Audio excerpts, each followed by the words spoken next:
Ada seorang yang berjalan di samudra yang luas. Tiba-tiba kapal hancur. Dia hanya ditopang satu papan. Melihat ke kanan tak ada daratan, ke depan tak ada daratan, ke belakang, ke samping kanan tak ada daratan. Tak ada sama sekali. Yang ada hanya papan tempat dia berpegang kemudian. Datang malaikat. Wahai si fulan, kamu mau hidup lagi? Mau. Tapi kamu kelihatannya 1 jam ke depan mati. Karena kamu butuh air. Sementara yang ada hanya air laut. Semakin kau minum, tenggorokanmu luka, ususmu, lambungmu luka. Datang kematian. Bantu aku wahai malaikat. Bantu aku supaya aku bisa hidup. Supaya aku bisa sampai ke pantai. Ya ini ada air 1 sendok. 1 gelas. Gelas kecil. Maukah kamu aku berikan air 1 gelas ini ditukar dengan seluruh hartamu yang ada yang kau tinggalkan? Mobilmu mobil mewah, rumah-rumahmu yang mewah, tanahmu yang luas, perkebunan, pertanian, semua. Maukah kau tukar dengan air segelas ini? Kira-kira pilihan si orang kaya tadi ini apa? Masih mencintai hartanya atau air yang 1 gelas kecil ini?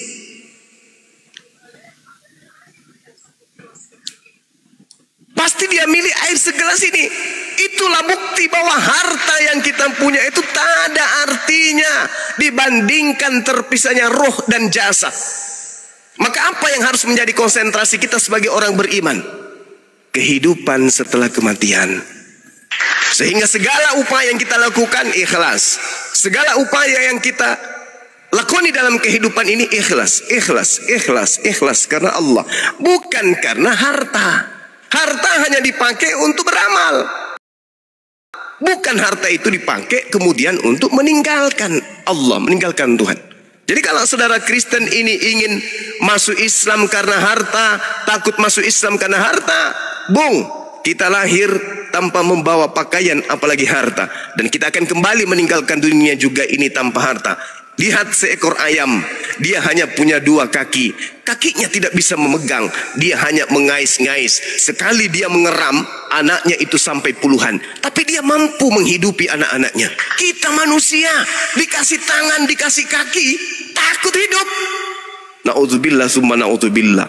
Islam akidah yang sempurna, masuk ke dalamnya, insya Allah Allah akan memudahkan kehidupan Anda. Jadi kalau hanya gara-gara itu, ayam lebih sempurna berarti. Ayam lahir cuman karena ada kepak 2 sayap dan juga 2 kaki. Tapi mereka bisa hidup kemudian. Mereka tidak perlu masuk rumah sakit juga. Belum pernah ada dilihat ada ayam kena panu, ayam kena tumor, ayam kena kanker. Ayamnya kenapa mati? Kena jantung bang. Gak ada itu. Jadi ayam tidak pernah memikirkan hal-hal duniawi.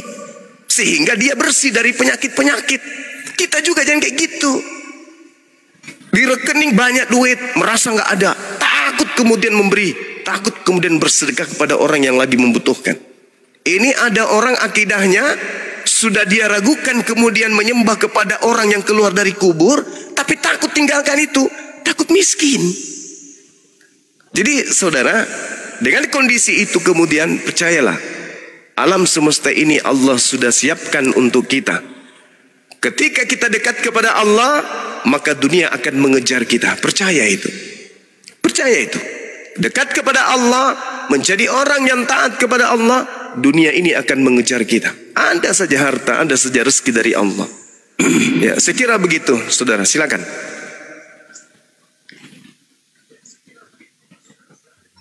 Assalamualaikum warahmatullahi wabarakatuh. Waalaikumsalam warahmatullahi wabarakatuh. Bagaimana itu Bang? Kakak Nora, bentar Bang Tiara. Bunda Tiara. Kakak Nora ini, Kakak Tiara ini moderator di Titisan ya. Sama-sama dengan kopi. Bang Zuma, ini Kakak Tiara ini keluar punya Bang Amri dari Wajo. Mudah-mudahan nanti bulan Februari Bang Zuma ketemu dong Kakak Tiara. Ada acara di sana. Amin. Insyaallah, insyaallah. Izin, Papa, udah jelas ya Papa ya?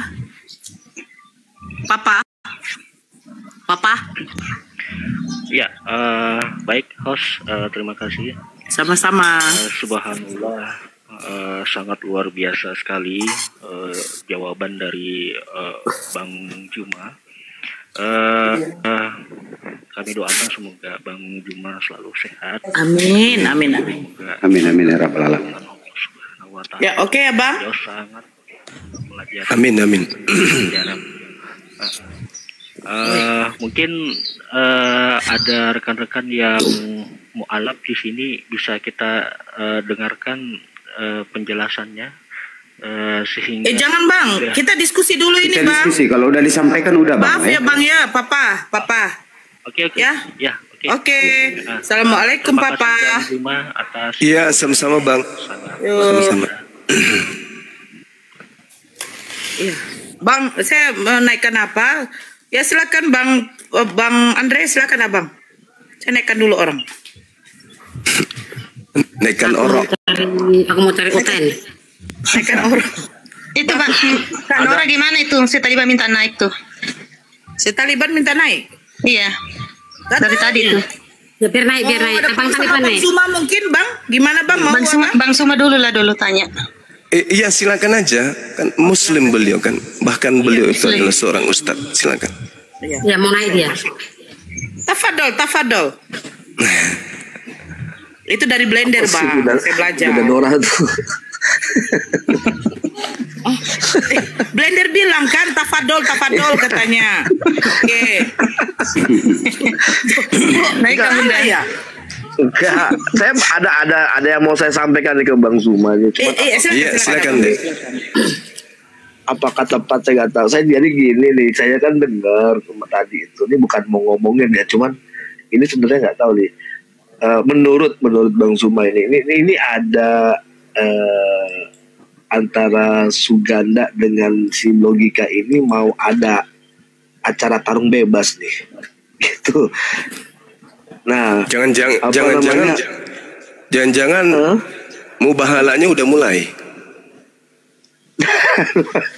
Jadi gini. Jangan-jangan sumpahnya kan, sudah mulai. Mungkin Bang, mungkin.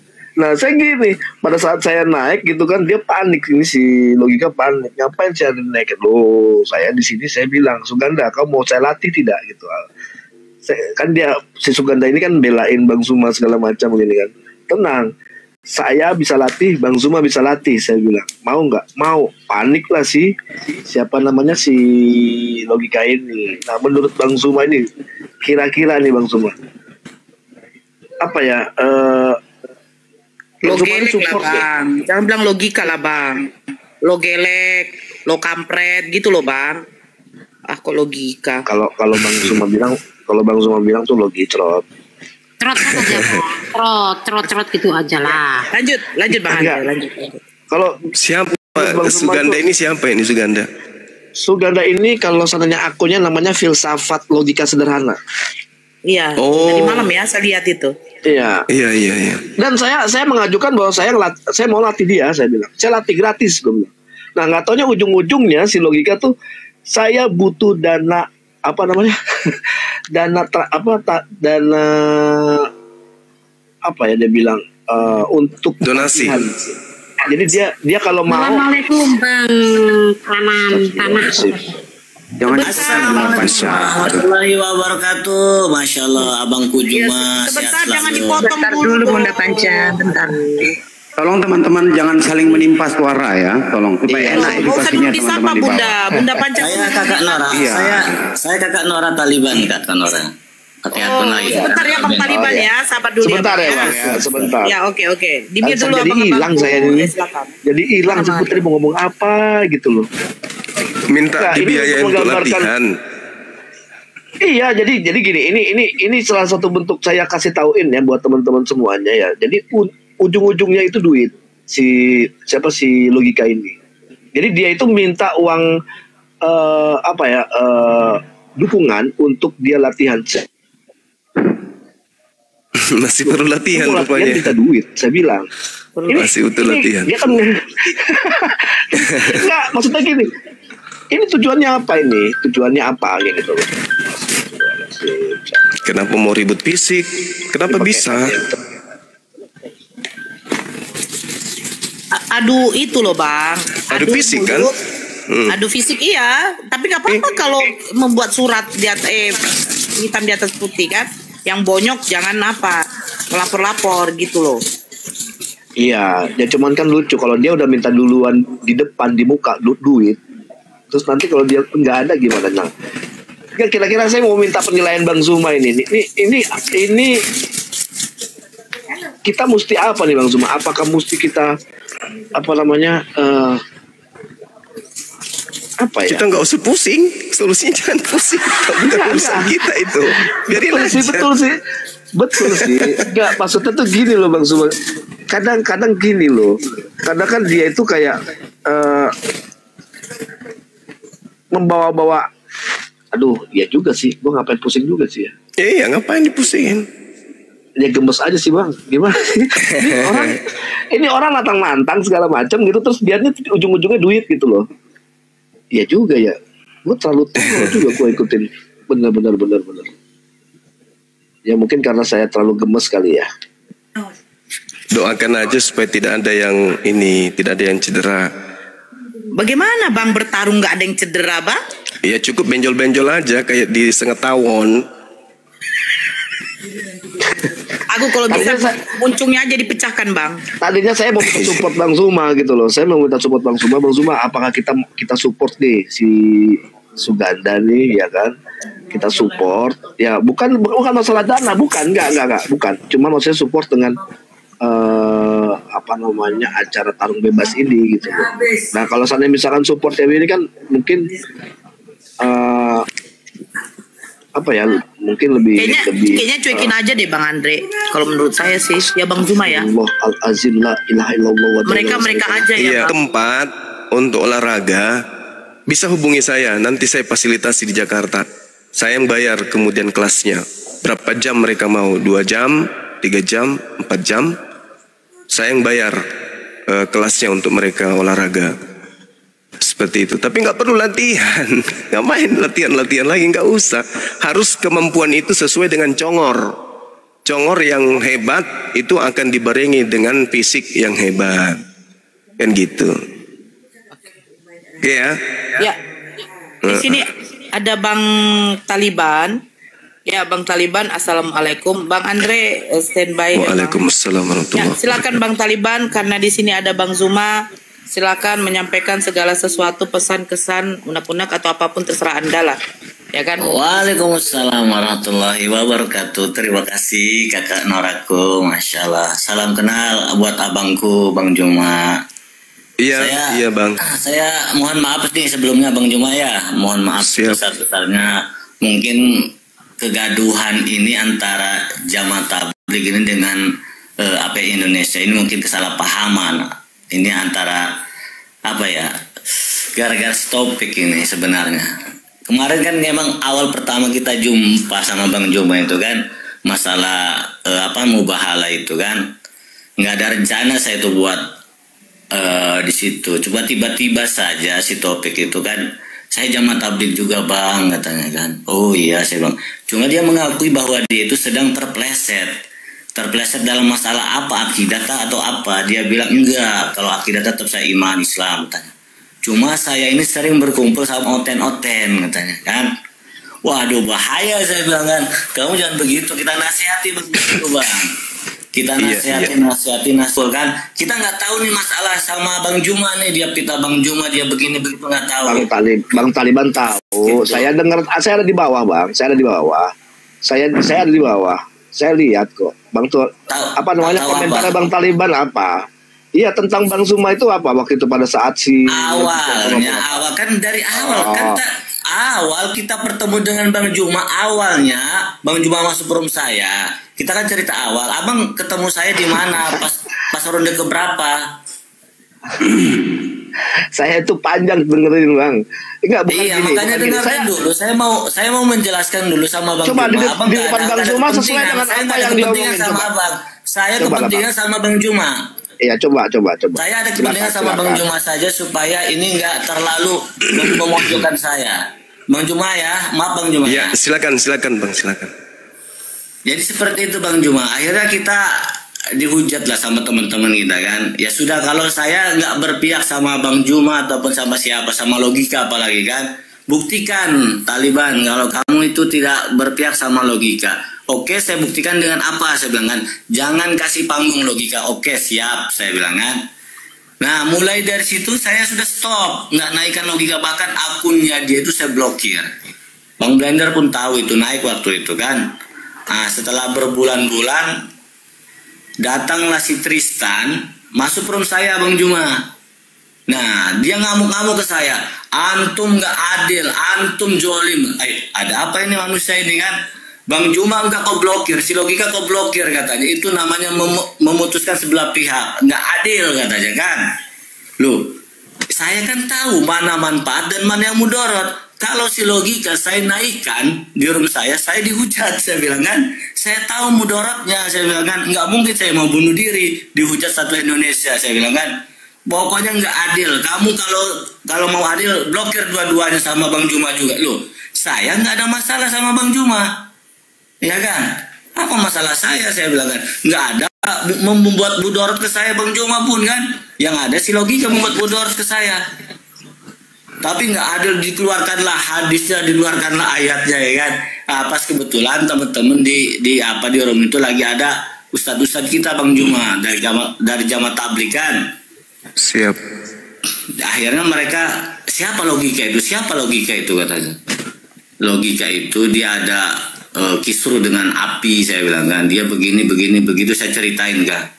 Lah kalau memang dia mau tobat ya kan, kalau dia mau tobat, mau islah diri, ya coba kita ajak dia, kita rangkul dulu lah katanya. Nggak bisa, saya bilang kan. Saya bersikukuh, nggak bisa, saya bilang kan. Saya nanti mudaratnya ke saya, saya bilang kan.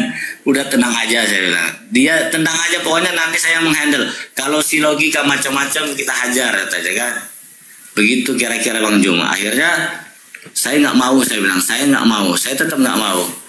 Akhirnya istri saya, Tasya itu kan, sudahlah Bang, nggak apa-apa Bang. Kalau mereka menginginkan seperti itu, coba aja kita naikkan dulu, buka dulu blokirnya, supaya jangan dibilang jolim katanya. Oke, saya bilang kan, saya dengarkan dulu karena istri saya ngomong begitu.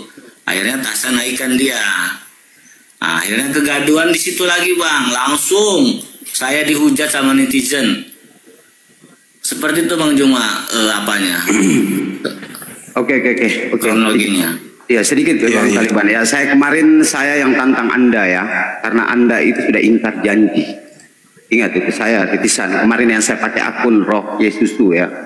Kemarin sore itu tempat di komalnya Bunda Sofi. Jadi begini Bang Taliban ya, harus Anda catat. Saya ulangi lagi ya perkataan saya kemarin. Ingat, jangan lihat Bang Zumanya.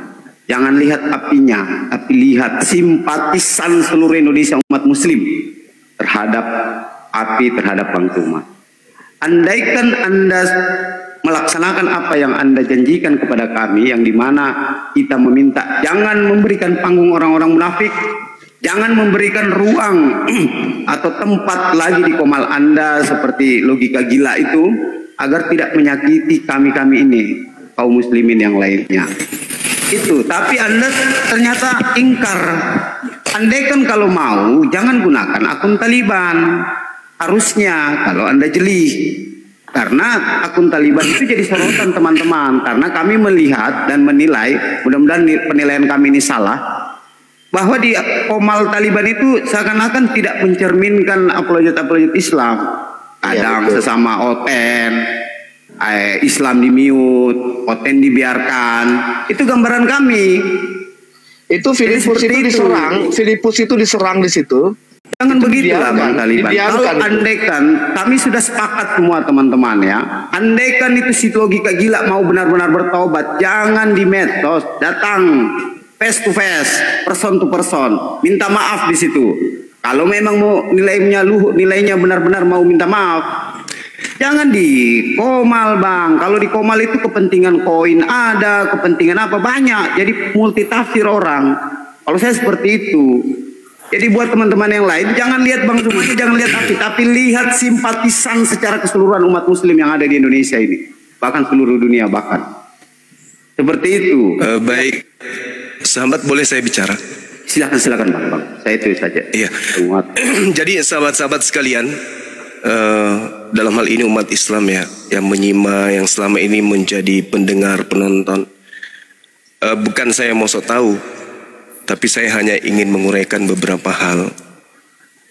Bahwa saudara kita Taliban ini adalah saudara yang baru di dunia TikTok. Tiba-tiba saja kemudian, ini setahu saya, tiba-tiba saja kemudian komal beliau dijadikan sebagai tempat orang yang mengaku tablik. Itu biasa itu. Karena memang di dalam ideologi jamaah tablik itu teman-teman, ada 6 tuntunan yang kemudian pada ujungnya ada pada dasar, ada pada pondasi dakwah dan juga tablik. Nah ini yang perlu dipahami. Jadi kalau jangankan yang kayak si Topi, orang yang tidak mengenal sholat saja nih, Islam itu diperbaiki oleh teman-teman kita dari jamaah tabligh. Mereka kemudian membimbingnya dengan kaidah-kaidah tasihul niyah, ikramul muslimin, dipermantap, ma'at zikir dan seterusnya. Itu tabligh itu begitu. Jadi ketika kemudian ada orang datang, apalagi orang yang lain di depan, lain di belakang, ya wajarlah kemudian ketika saudara-saudara tabligh ini mau melindungi dengan niatan mau memperbaiki. Cuman cerobohnya mungkin saudara-saudara kita yang ada di sana, dalam hal ini komalnya saudara Taliban, tidak memahami duduk persoalan sebelum-sebelumnya. Yang mereka tangkap, orang ini datang pengakuan dosa, ingin bertobat, ingin kembali ke jemaah, ingin kembali turun, ingin mengajak diajak untuk juga ikut khuruj dan seterusnya, diterima dan diterima. Jadi kalau saya menilai sementara ini saudara Taliban ini kaget dengan keadaan, bagaimana situasi pertiktokan, bagaimana situasi berapologet itu seperti apa. Karena yang saya tahu, kalau kita berbicara jamaah, hal ini jamaah tabligh maksud saya, itu adalah orang-orang yang konsentrasi batin, merendahkan diri, mengikuti tata cara dakwah Rasulullah Muhammad SAW. Itu yang saya tahu. Kenapa saya besar di tabligh? Saya dari SMA sudah jamaah. Orang tua saya, saudara-saudara saya, paman saya, bahkan sekabupaten kami itu adalah jamaah tabligh semua. Kami besar di tabligh. Kami belajar bersiwak itu di tabligh.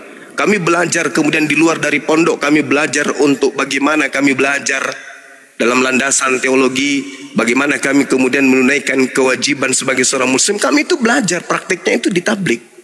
Jadi keberhasilan kemudian tabligh yang ada di tempat saya itu adalah sesuatu yang sangat luar biasa, yang mana metode dakwahnya itu sama seperti yang dilakukan oleh Rasulullah dan para sahabat. Makanya saya kaget waktu itu. Siapa Taliban? Beliau jamaah tabligh. Kok bisa kayak gini? Ternyata cek per cek kelihatannya saudara-saudara, si topik ini berhasil, boleh dikatakan berhasil masuk ke dalam, menyatakan dirinya sebagai jamaah, kemudian untuk menyatakan dirinya bersatu dengan teman-teman tabligh. Cuman saya khawatir saudara-saudara tabligh kita ini tidak tahu si topik ini orangnya seperti apa sebelumnya. Jangan sampai nama besar tabligh dirusak dengan adanya Topi atau si Logila ini masuk di dalam komal-komal sahabat-sahabat dakwah. Itu yang perlu saya pahami dan itu pandangan saya. Tapi kalau diulang itu lain ceritanya. Misalnya sudah tahu, kayak kemarin sempat saya dengarkan teman-teman ada sampaikan ke saya, lagi ada di sana si Topi begini bertobat, ingin kemudian meminta maaf, bla bla dan seterusnya. Itu bagus. Akan tetapi mari kita lihat setelahnya. Apakah yang diucapkannya itu sesuai dengan fakta? Ujung-ujungnya tidak kan? Begitu sudah selesai dia ngumpul lagi dia. Ku tengok dia bersama dengan si Lina Tidak Jaya. Berdua dia buka kamera dengan muka topeng apa itu bersama dengan Lina Wijaya. Tidak sembuh-sembuh juga, sama aja. Mau dia bersama dengan saudara-saudara kita dari tabligh, setelahnya keluar juga jadi hancur lagi. Bahkan saya dengar ada tantangan mau adu fisik. Lalu pertobatannya itu mana? Pertobatannya itu di mana tobatnya?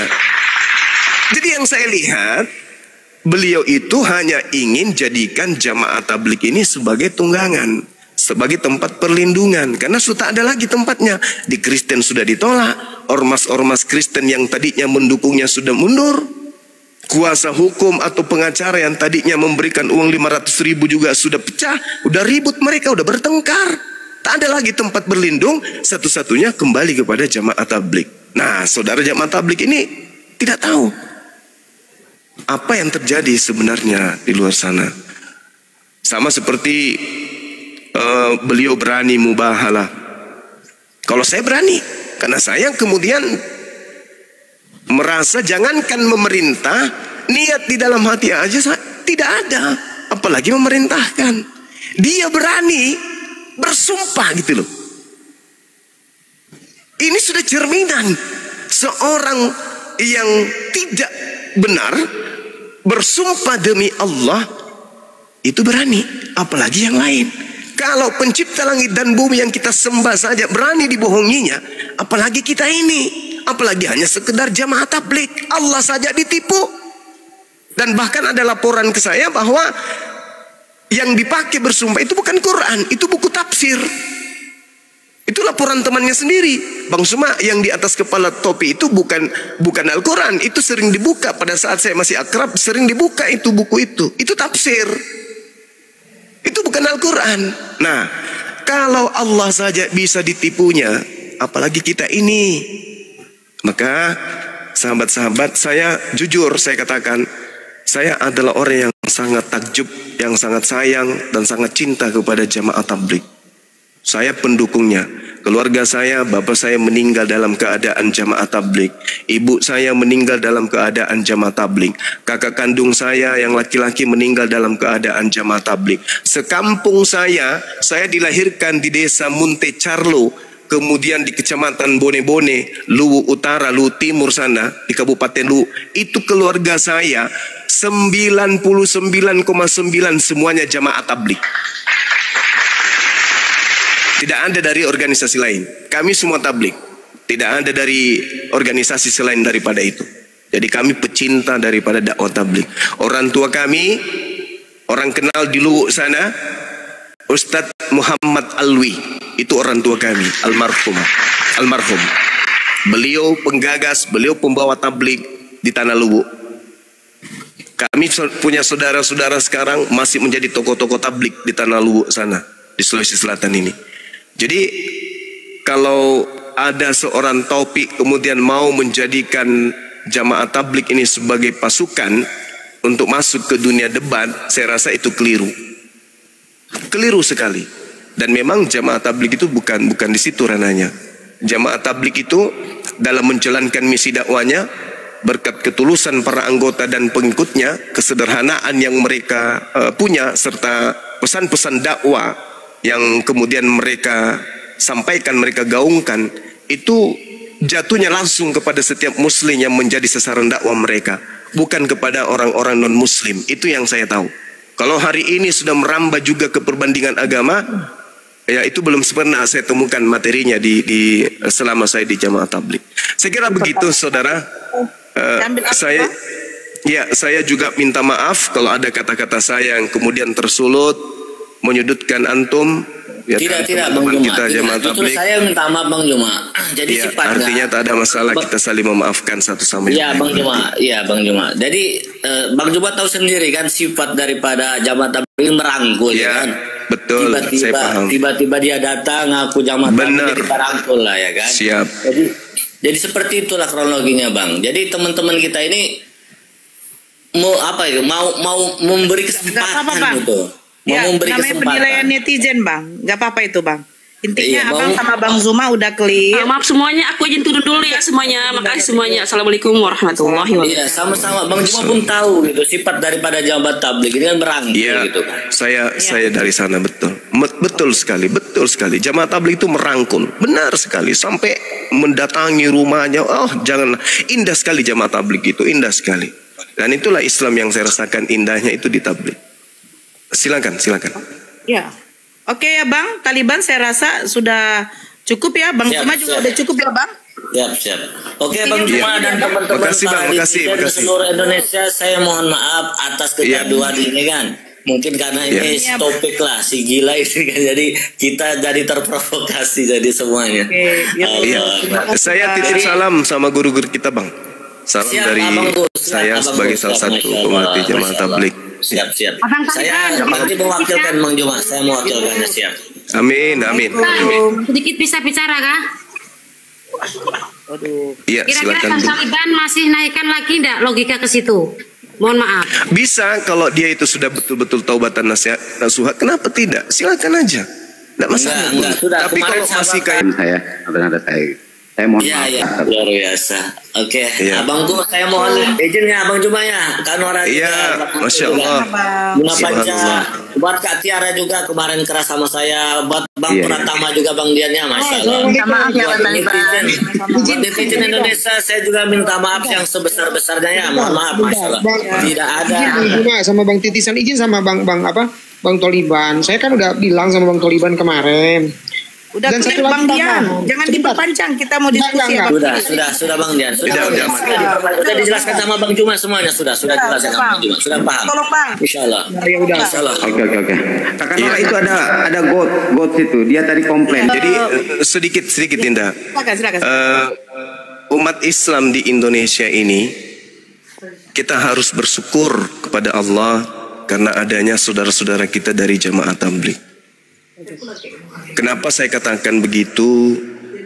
Karena jamaah tabligh ini dakwanya nyata. Jamaah tabligh ini dakwanya itu benar-benar diaplikasikan, dipraktekkan di lapangan.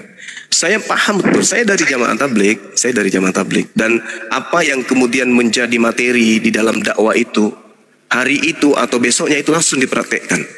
Jadi Islam ketika rindu ingin melihat keadaan para sahabat, rindu ingin melihat mereka yang kemudian menyebut diri mereka sebagai tabi'it bersurban, atau mereka ini nggak paham.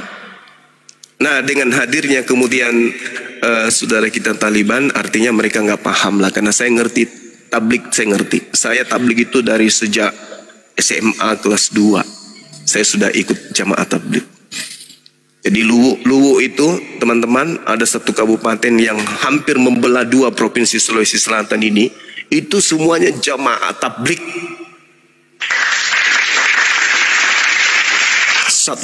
Bukan satu kampung lagi, 1 kabupaten, 2 kabupaten. Luwu sebelum terpecah itu semuanya jamaah tabligh. Jamaah tabligh datang merambah semuanya. Dan itu salah satu orang tua saya sebagai pembawa jemaah di sana, almarhum.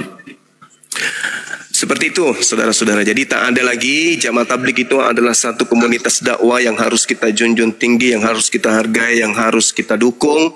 Makanya saya katakan tempat saya di gunung, kalau teman-teman jamaah tabligh ingin kemudian melakukan khuruj, waktu dan tempat saya persilahkan, saya memfasilitasi, mau 3 hari, mau 4 minggu, mau 4 bulan, insya Allah kita akan sama-sama di sana untuk belajar, mengkaji dan mengajarkan Islam kepada penduduk warga setempat yang ada di sana, mengajak mereka untuk datang ibadah. Saya dukung sepenuhnya. Saya Zulkifli Abbas sebagai ketua pembina Apologet Islam Indonesia mendukung sepenuhnya dakwah sahabat-sahabat kita dari jamaah tabligh. Demikian, mendukung sepenuhnya dakwah sahabat-sahabat kita dari jamaah tabligh. Demikian, silakan. Ya. Sebentar. Sebentar Bunda Nora, sebentar 1 menit. Ini salah satu bentuk bukti ya. Sebentar ya. Ini salah satu bentuk bukti. Sebenarnya itu kayak Valen itu bisa kayak begini. Buktinya saya respect lah sama Taliban itu. Dia bicara langsung, ketemu langsung, minta maaf segala macam. Ya kan, bertabayun. Sebenarnya harusnya bisa kayak begini gitu. Coba lihat. Ini yang gimana nggak saya keselnya sama Bang Zuma ini Bang Zuma ini terlalu sabarnya tuh kelewatan gitu. Jadi sebenarnya mudah untuk meminta maaf dan memberikan, oh iya, saya salah, saya gini. Udah selesai, cepat kok sama Bang Zuma. Tapi kan Bang. Gengsi. Ya makanya di sini kenapa gitu, malahan makin kesini gitu sudah jauh dijelaskan malah makin liar gitu loh. Nah ini apa yang harus kita hadapkan? Banyak netizen bilang, Re, sama Muslim kok. Ini gue bingung ini. Ya gitu loh. Sebenarnya mudah. Lihat aja Bang Zuma. kadang kan saya bilang, aduh sih Bang Zuma ini terlalu sabar. Maka saya juga harus banyak berubah nih selama dekat sama Bang Zuma. Oke, lanjut. Masya Allah.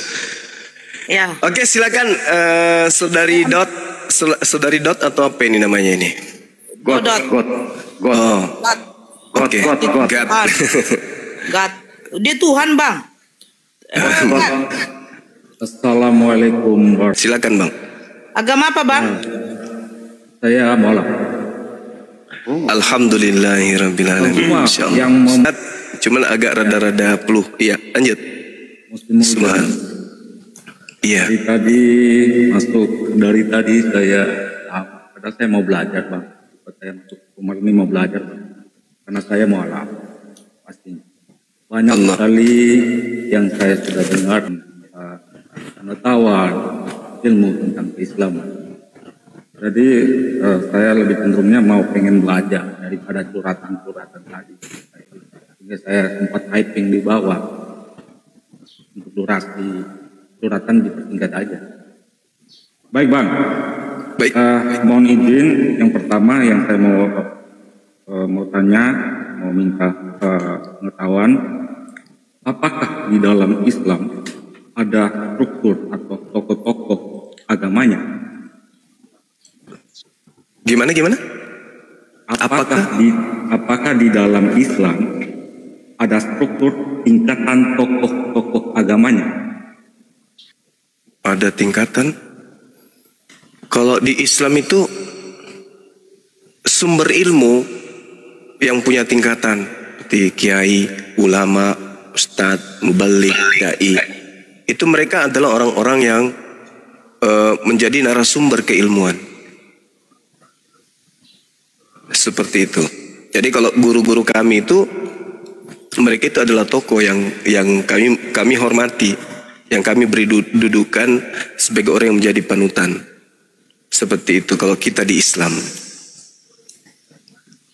Berbeda mungkin kalau di di Syiah itu ada imam-imam yang kemudian mereka hargai. Kalau kita di Islam ada ustadz-ustadz, para ulama-ulama, para kiai-kiai kita sebagai sumber ilmu di mana kita menimba ilmu. Seperti itu, Bang. Ya. Berarti itu apakah merujuk ke profesi, Bang? Termasuk iya. Mereka ada yang guru, ada juga yang kemudian yang tidak resmi, artinya guru yang mengajarkan kita seperti jamaah tabligh. Ada di antara mereka yang kemudian bukan di tempat kedinasan dalam arti kata instansi, tetapi lepas mereka itu untuk berdakwah di lapangan. Itu guru-guru kita yang ada di sana itu banyak. Ada yang aktif di instansi yang masih kerja, ada juga yang sudah lepas, ada yang menyisihkan waktu kemudian untuk berdakwah di tempat kerja, ada yang menyisihkan di tengah-tengah masyarakat. Gitu, saudara. Ya, Bang. Ini satu lagi, yang ketiga, poin yang ketiga, biar nyambung ya, Bang Nora. Iya. Profesi yang dijalankan itu berarti apakah ada honor atau gajinya, Bang? Tergantung. Kalau dia ustadz lepas kayak jamaah tabligh itu nggak ada honornya. Siapa yang mau menggaji mereka? Nggak ada. Kecuali yang mendirikan pondok pesantren, mungkin dari hasil kemudian usaha pondok pesantren mereka mendapatkan hasil, atau ada kemudian infak dari umat Islam yang lain yang berkecukupan untuk memberikan zakatnya pondok pesantren atau kepada guru-guru kita gitu. Sama seperti saya misalnya nih, lagi-lagi bawa saya nih, saya dikatakan sebagai ketua pembina apologet Islam Indonesia yang membawahi ribuan bahkan puluhan ribu umat. Tapi saya nggak ada gaji 1 rupiah pun. Itu yang kadang membuat aku sedih. Masya Allah, Masya Allah. Canda-canda. Ya. Baik, Kita jadi diskusi, bagi Bang. ini kan diskusi. Bang, kita mau diskusi, Bang. Saran Bang God, kalau bisa profilnya diganti dong gitu, kayak lambang dajjal itu. Bingung deh, saya tetap moderator, saya mau naikkan ini Kristen bukan Muslim. sebenarnya. Baik, dari 3 pertanyaan saya itu kan artinya kita bisa lakukan apa ya, kajian sendiri dengan kondisi nyata tokoh-tokoh agama yang ada ini ya Bang. Kalau itu Abang sudah bisa tangkap. Kalau saya lihat ini kan banyak pendeta yang kaya loh Bang. Oh iya, beda. Ini realitas loh. Ini realitas teman-teman jangan salah dulu ya dari 3 pertanyaan saya. Saya kalau ini Saudara Gad, kalau saya juga mau pakai sistem pendeta, saya sudah kaya raya. Jamaah saya banyak. Kalau misalnya jamaah saya itu sudah 1.000, kayak sekarang nih 1.600. Penghasilan mereka rata-rata 3 juta, 5 juta sebulan. Kali 10%. Setor ke rekeningnya Bang Zuma. Sudah, langit ku beli. Kalau Alphard ya Bang? Bukan Alphard, langit ku beli, ku buat kapling di atas. Ku buat pondok pesantren di langit. Wih, mantap Bang. Nah, di atas langit Indonesia ku buat mall. Kalau saya mau, saudara. Tapi kan di Islam tidak boleh kayak gitu. Kita harus cari makan dari hasil usaha sendiri itu. Betul. Begitu kawan. Iya, karena dari usaha sendiri aja dibilang pakai uang palsu ya Bang? Iya. Nah, ini realita ya. Ini realita. Kita berbicara soal realita, melihat. Iya, oke Bang. Kita mau diskusi abangku, ya Allah. Baik, yang terakhir nih. Ya, yang terakhir. Oke, yang terakhir. Ya, silakan. Saya mau bertanya siapa guru yang mendidik dan membentuk Bang Suma hingga dalam pandangan saya secara pribadi Bang Suma berkarakter bijaksana dan tinggi. Siapa guru Bang Suma? Yang pertama itu bapak saya sendiri, orang tua saya sendiri. Itulah yang saya katakan tadi. Beliau, orang tua saya itu adalah seorang, boleh saya katakan dia adalah tokoh jamaah tabligh juga. Saya banyak belajar ke beliau. Bayangkan aja nih, kalau saya libur sekolah, saya tidak pegang buku, itu sudah kena sapu lidi tuh. Ini anak sekolah atau bukan sih? Kok di tangannya nggak ada buku? Jadi kalau saya pulang liburan dari pondok, dia periksa buku saya. Kalau tas saya dibuka. Loh, kok ini liburan nggak ada buku? Pulang kembali ke pondok. Jangan di sini. Itu bapak saya gitu. Jadi beliau yang mengajarkan saya kemudian untuk peduli terhadap ilmu. Itu almarhumah ayah dan ibu yang mengajarkan. Yang kedua, guru saya almarhum Kiai Kiai Aziz, pendiri Pondok Pesantren Nurul Junaidia yang ada di Kabupaten Luwu di Kecamatan Burau, Desa Lawo. Itu guru saya tuh yang mendidik saya sampai kalau dia melihat ada sisa-sisa makanan di tempat cuci piring ketika kita kemudian waktu itu piket, orang lagi belajar kelas kita piket, kemudian dia lihat kita lagi cuci piring, kemudian di bekas cuci piring kita itu ada terbuang nasi, disuruh pungut nasinya, disuruh cuci, habis itu makan. Itu guru saya tuh ngajarin. Pokoknya ilmu-ilmu yang dari guru-guru kita itu semuanya, hampir semua guru-guru kita itu akan memberikan yang terbaik kepada kita sebagai murid. Seperti itu Bang. Oke ya. Ya, makasih Bang Suma. Ya, PP-nya tolong diganti Bang, namanya juga diganti Bang. Anda seorang Muslim. Sebaiknya yang lurus-lurus saja lah Bang. Ya, oke? Ya, makasih. Bang sama-sama. Assalamualaikum warahmatullahi wabarakatuh. Waalaikumsalam warahmatullahi wabarakatuh. Izin turun ya. Maaf ya. Gua juga izin turun. Udah, saya juga izin turun. Terima kasih banget udah dinaikin nih. Saya juga terima kasih juga Bang. Iya, makasih ya, sehat terus. Terima kasih. Assalamualaikum warahmatullahi wabarakatuh. Waalaikumsalam. Sedikit, saya moderator di sini diberi kuasa sama host. Saya berhak menolak siapa yang mau masuk. Ya, kalau Muslim semua yang mau masuk, ayo kita pergoy aja di sini. Oke? Ini kita mau diskusi, bro. Ya, tolong. Yasinan kita yasinan. Apa Bang? Yasinan kalau Muslim semua yang masuk. Iya. Habis itu kita nyanyi lagu kasidah. Kalian sholawatan jadinya kan? Kita diskusi di sini ya. Tolonglah ya. Pahamilah. Bang Zuma kita undang guru kita untuk diskusi. Kalau mau kajian-kajian nanti ada waktunya. Itu. Jadi yang mau naik silakan naik. Ya, yang Kristen saya minta dulu. Ini siapa namanya ini? Ini nama Nai. Nih Nai. Nai silakan naik. Agama kalau Muslim saya turunkan ya. Maaf. Nai? Oh, nggak berbicara. Kan? Itulah. Tadi ada yang mau naik Kristen, namanya si Damai. Katanya saya mau diskusi sama Bang Juma. Bunda Nora, bisa kita bicara sedikit lagi sama semuanya? Nah, gini Bang Juma, Assalamualaikum. Waalaikumsalam warahmatullahi wabarakatuh. Ini banyak yang DM aku di TikTok di mana tempat. Tadi Taliban datang ke rumahnya di desa, Bunda undang atau bagaimana? Mohon maaf, aku nggak mengundang. Justru malah udah Bunda, nggak usah lagi dilanjutin itu. Biarin aja lah. Nanti lah Bunda itu. Salah, dosa sakit kepalaku itu saja mau dibicarakan. Jadi kayak trending topik Bunda. Oh, usah lagi. Itu loh Bu. Ya sudah, biarin aja lah. Ada yang DM, ada yang DM beliau. DM semua ini banyak sekali. Biarin. Dijelaskan aja bahwa beliau datang sendiri, kemudian ingin melakukan ukhuwah Islamiyah, gitu. Udah aman. Oke, iya. Nanya nih. Itu ada Bang Jini itu, Bunda Nora. Coba disapa Ya itu. sebentar dulu, sebentar. Ini jangan Islam lah yang minta naik. Saya kepalaku lama-lama. Wih betul ya Allah. Dua slot ada, dua slot. Bang Jin. Ya halo, assalamualaikum. Waalaikumsalam. Islam Bang. Islam.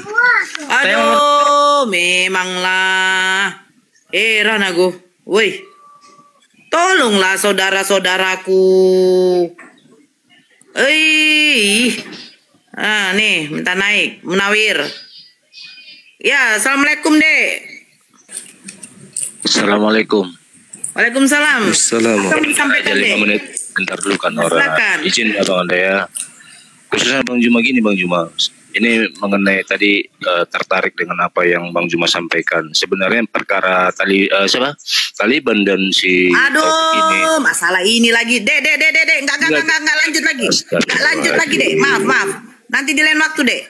Janganlah masalah Taliban lagi. Kayak trending topik si Taufik kan Nora. Enggak usah lagi. Aduh, udah dari tadi subuh kami bicarakan. Iya, ini apa namanya? Penting juga aku sampaikan rasanya sama Bang Juma. Jadi ini kan aku pernah beberapa kali naik ke Komaldi ini, khusus topik ini, perkara sumpah dia dikatakan disuruh oleh Bang Juma ketika dia nginjak Bible. Sementara gini Bang Juma izinnya, ini nggak sampai lama kok kan Nora, sebentar. Jadi buat teman-teman, baik buat Bang Juma. Jadi ketika aku naik ke Komaldia dulu, di mana video dia viral waktu dia nginjak Bible, dia mengaku dia nginjak Bible itu karena sakit hati dengan Sofiatul.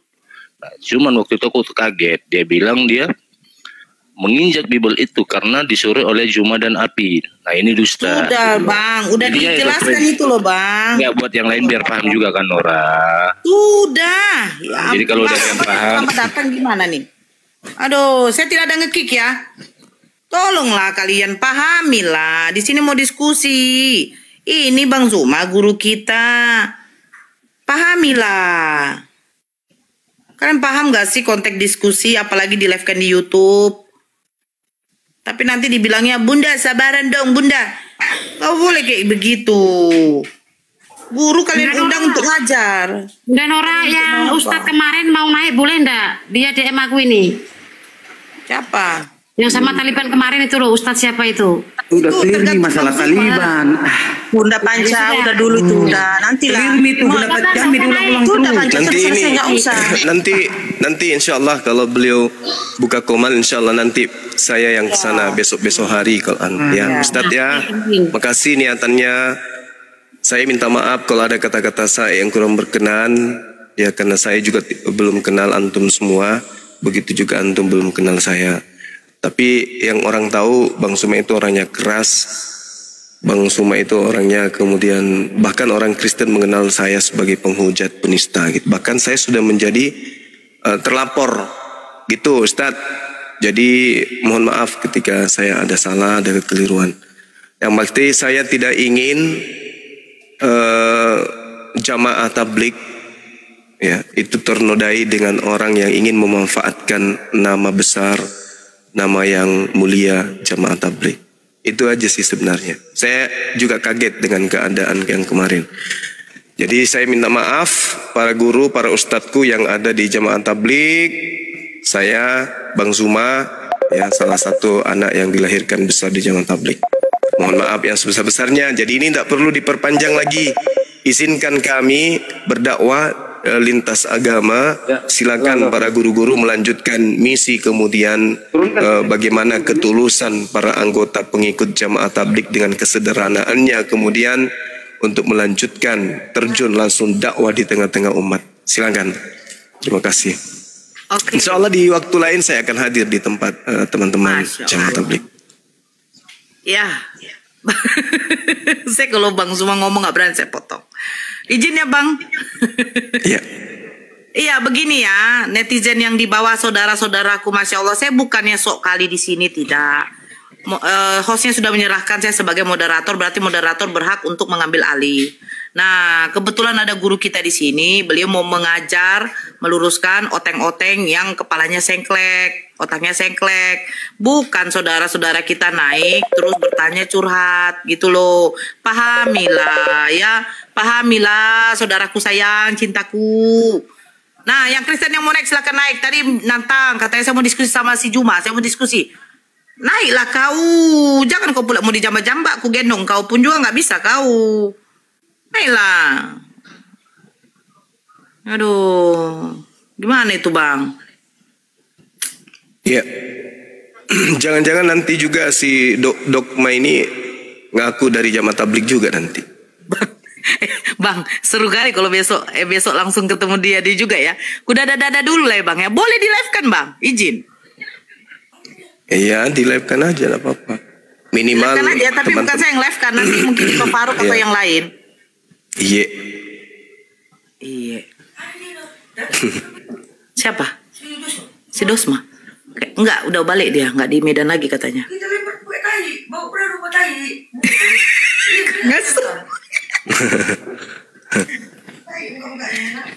Ayo yang mau naik. Oh nih Batavia. Bata. Masih melayang-layang itu ya. Dah. Oh. Saya Bang tertarik dengan VT-nya itu Bang. VT terakhirnya tahu Abang kan? Apa itu? Yang dia joget yang dibilang kita takut. Disimpan aja itu sebagai kekuatan semua teman-teman nanti untuk ini. Kasih juga undangan. Saya mau curi lagunya. Terus saya minta nanti diapakan kan? Pas di depan selesai nanti tanya jawab dengan penyidiknya, baru saya kayak begitu juga. Umat Islam Indonesia harus bergerak menghantarkan teman kita untuk mendapatkan undangan cinta dari pihak kepolisian juga. Kan gitu. Yang saya salut begini Bang. Unirifa, Bang Zuma terakhir saya yang mendapatkan surat cinta katanya si Dosma dari Polda. Banyak saudara-saudara kita yang mau maju ke depan menyupport kita Bang. Tapi ketika si Logelek dipanggil Bang, dia yang pusing mencari support Bang. Astagfirullahaladzim. Iya kan Bang, betul nggak Bang?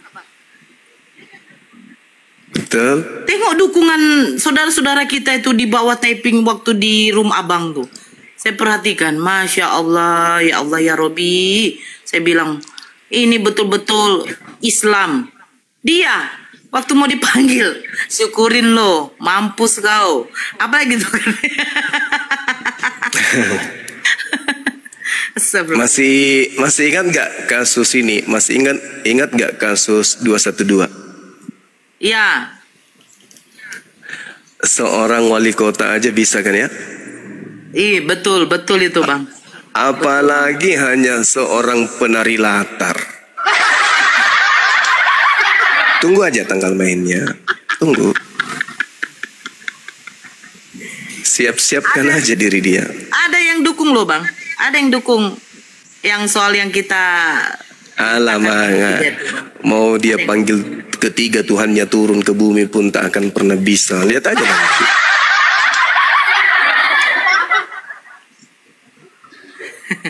Oke, saya sapa Bangku izin di mana-mana. Oh, udah pergi dia. Pangeran Batavia, ini Muslim ya Bang? Assalamualaikum. Bunda Nora izin sebentar 1 menit aja. Saya cuma mau menyapa Bang. Assalamualaikum Bang Juma. Waalaikumsalam warahmatullahi wabarakatuh. Adik sehat kan abangku kan? Sehat abangku ya? Sehat, alhamdulillah. Alhamdulillah. Silakan Batavia. Besok ikut, Dek.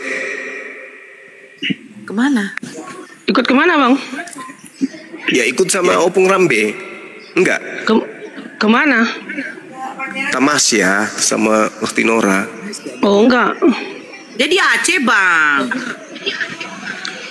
Di Aceh waktu itu kita di Medan sama-sama. Iya di Medan. Abang itu Bang, dihususkan. Oh gitu. Ya kemarin tuh khusus mau jumpai abang semalam tuh. Ya, Masya Allah. Masya Allah. Jauh-jauh dari Dubai, Masya Allah. Tapi lupa foto kemarin tuh. Iya. Kamu terlalu lincah. Kamu terlalu lincah. Saking sibuknya mau pulang, foto pun lupa. Ya kapan-kapan lah, insya Allah ada rezeki Bang Zuma ke Medan mau dakwah safari dakwah. Ya betul ya Bang ya. Iya, insya Allah. Nanti juga kumpul kan bulan 9 di Makassar teman-teman kita. Di jauh kali Dende. Dari Medan cuma 4 jam. Bang, tapi kami transit loh Bang. Ya nanti langsung pesawatnya diarahkan aja ke Makassar langsung. Jadi Kak Nola mau jalan-jalan gitu Kak? Kemana?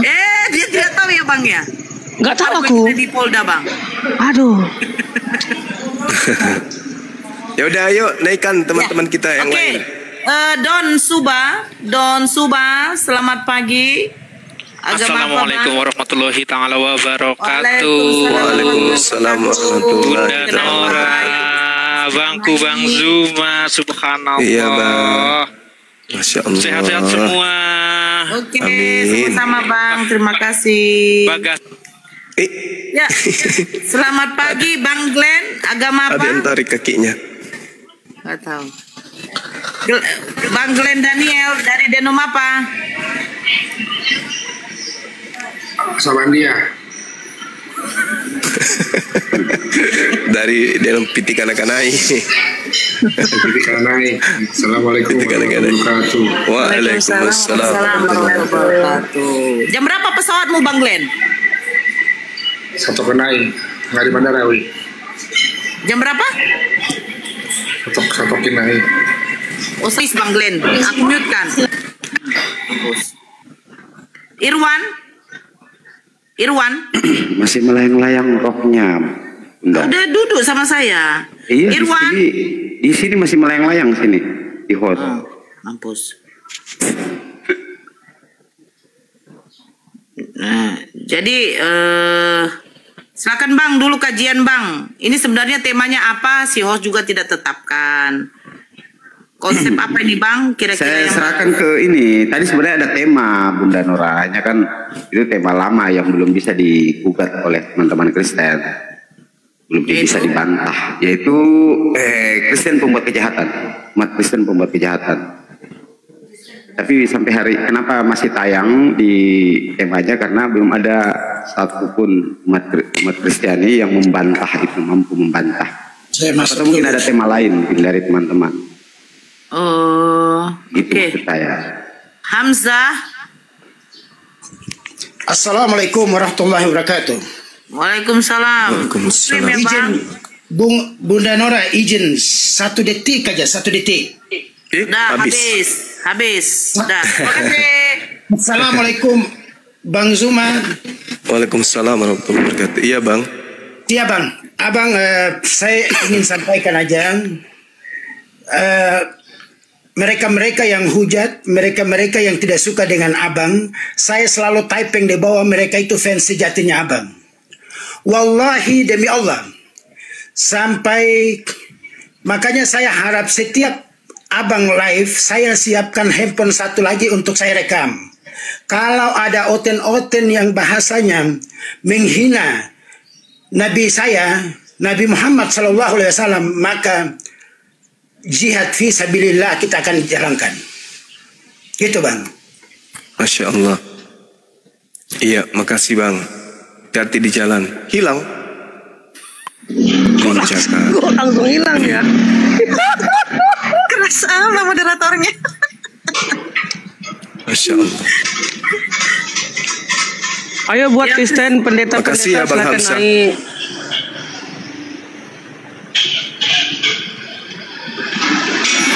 Ya jangan bilang Bang Juma. Ya bang. TikToknya 1 detik bang.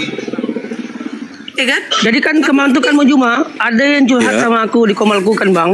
Dia bilang dia kan mualaf katanya. Karena gini, karena apologet Kristen itu yang senior-senior itu katanya pengecut katanya, bacot katanya gitu bang. Kan aku tanya, abang kenapa kok bisa mualaf? Iya, karena aku lihat kan di komal-komal Kristen tuh licik katanya, menki, meniut. Lalu pedebat-pedebat kami yang apologet seniornya Kristen itu kayak kiamat, kayak CP, bacot aja yang gede katanya, ditantang takut katanya gitu bang. Aku sebagai Kristen malu katanya gitu bang. Iya betul. Banyak yang mualaf. Dengan alasan itu banyak. Waalaikumsalam warahmatullahi wabarakatuh. Mau pamer baju aja ke Bang Zuma nih. Masya Allah. Cantik kali bang bajunya bang. Iya. Wafik. Izin turun lagi. Subhanallah. Iya, makasih bang Gando. Sehat terus. Ya, sama-sama bang Gando. Takut dia diculik. Waalaikumsalam warahmatullahi wabarakatuh. Kalian suzon aja semua sama saya lah. Heran aku. Astagfirullahaladzim. Ini dia. Enggak, anehnya gini. Ya silakan. Papilion. Selamat pagi. Izin Pangeran. Papilion. Pangeran noise. Papilion. Papi dipanggil mami papi. Tuh, hilang kan dipanggil mami kan? Tuh aku bilang papi jangan nenai kalau mami tidak suka. Ampun. Kenapa begini bang?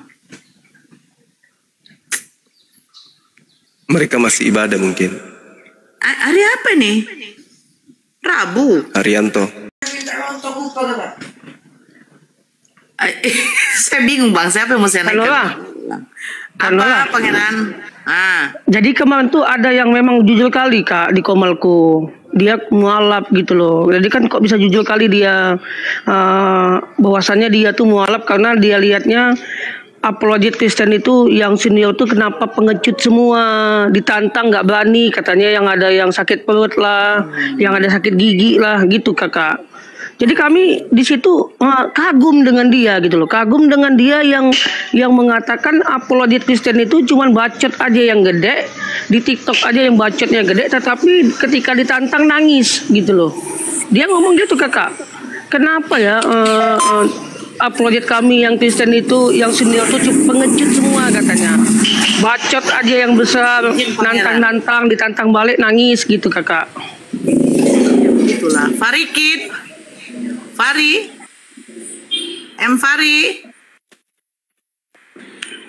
Fari. Ya. Assalamualaikum. Waalaikumsalam. Islam bang. Iya. Assalamualaikum. Mungkin 1 menit setelah berkat Pileman bang kata Farfi, personal artis film Indonesia. Jadi posisi di mana? Di Bone. Sekarang lagi di Bone sekarang lagi di Bone, stay di Bone sekarang. Cuma saya sering bikin tip aja nih, banyak sering teman-teman itu satu kampung lo katanya Rick di ini lagi heboh-hebohan kayak jadi iya Masya Allah. Syukur ya, artinya bukan hanya orang Sulsel yang dikenal di belantika politisi di nasional, tetapi ada salah satu apologet juga.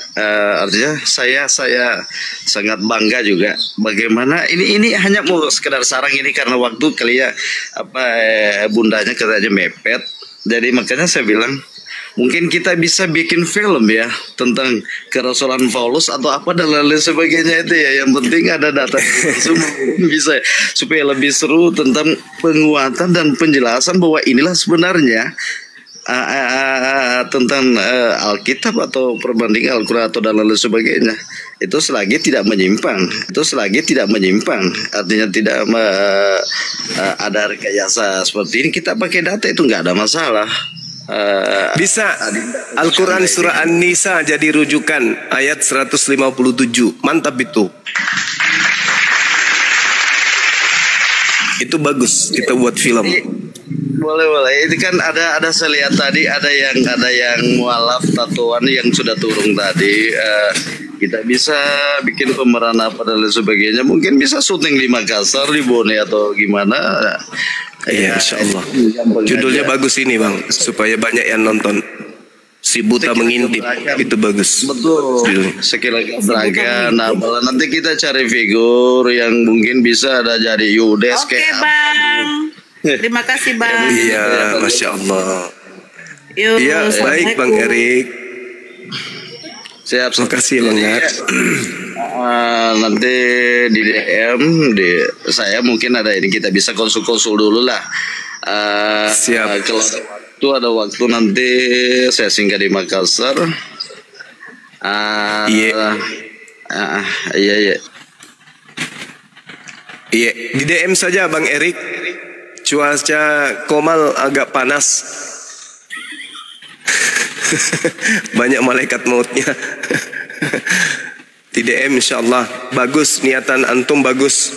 Jadi kita buat film Al-Quran surah An-Nisa ayat 157. Pasti banyak yang nonton. Bisa pakai PH saya bang. Alhamdulillah saya juga adalah direktur utama PH, sebuah PH yang ada di Makassar, A2M. Saya direktur utamanya. PH saya itu A2M yang produksi film barusan. Satu Coto Lima Ketupat itu film saya. Rumah Tanpa Ibu itu juga PH saya. Jadi kalau Bang Erik masih mendengar ini, silakan. Saya tertarik judulnya materinya An-Nisa ayat 157, bagaimana Nabi Isa alaihissalam diangkat lalu kemudian ada yang menggantikan. Nah, serunya itu di situ. Nanti yang diangkat ini anggaplah pemeran utamanya Pak Bom-Bom. Nanti kita buatkan helikopter, kita gantung ke atas, terangkat ke langit. Nanti jarak-jarak 300 meter dilepasin. Pas di Batu Cadas kita lepaskan turun. Bagus itu bang, bagus. Mudah-mudahan bisa terrealisasi. Masya Allah. Lanjut. Kok ketawa? Ya iyalah Bom-Bom. Itu kira-kira apa yang mau mengangkat dia itu? Helikopter. Helikopter 3 angkat naik ke atas. Bang, abang tahu Roh Kurdis kan? Yang diskusi sama abang tiga ban beca. Oh iya, beca terbang. Di teleponnya asli si Bom-Bom bang. Di teleponnya dibilang si Nora kau badan kau kayak babi katanya.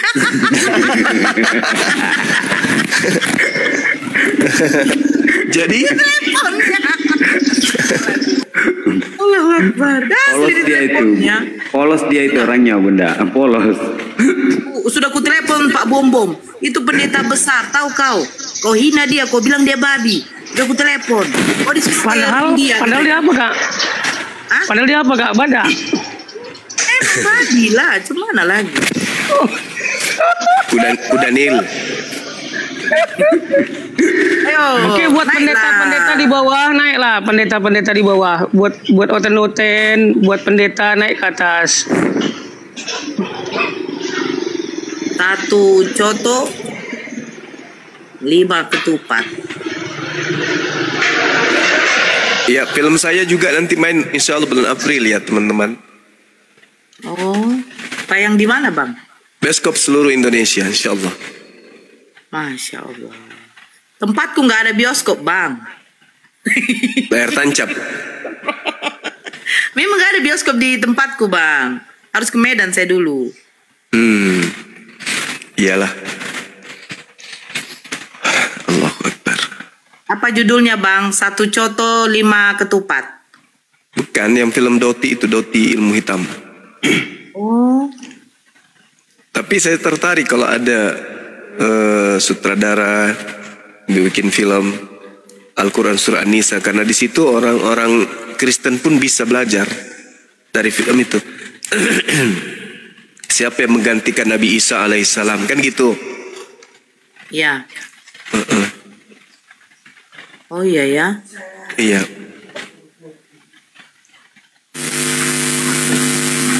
Aduh, noise. Doubling pula tuh.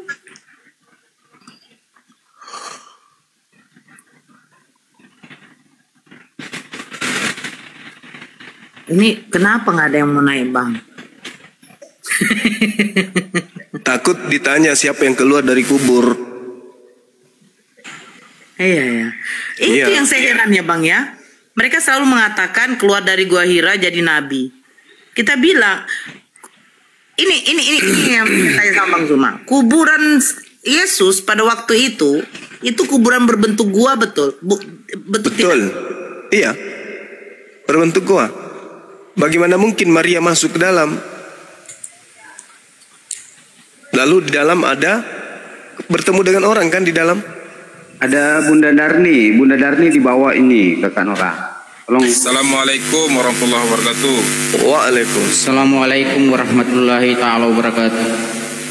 Waalaikumsalam. Noise. Oten pada takut Bunda Nora kalau ada Bang Zuma di atas. Bu Darni aja lewat takut naik dia. Iya. Oke. Ya lanjut dulu Bang Zuma. Habiskan dulu yang itu, Bang. Iya. Kan Marianya masuk. Dia tidak menemukan kemudian Yesus, tapi dia melihat pintu goanya terbuka. Masuk dia ke dalam, ketemu dengan malaikat. Ketemu dengan malaikat, dia katanya di dalam, siapa yang kau cari?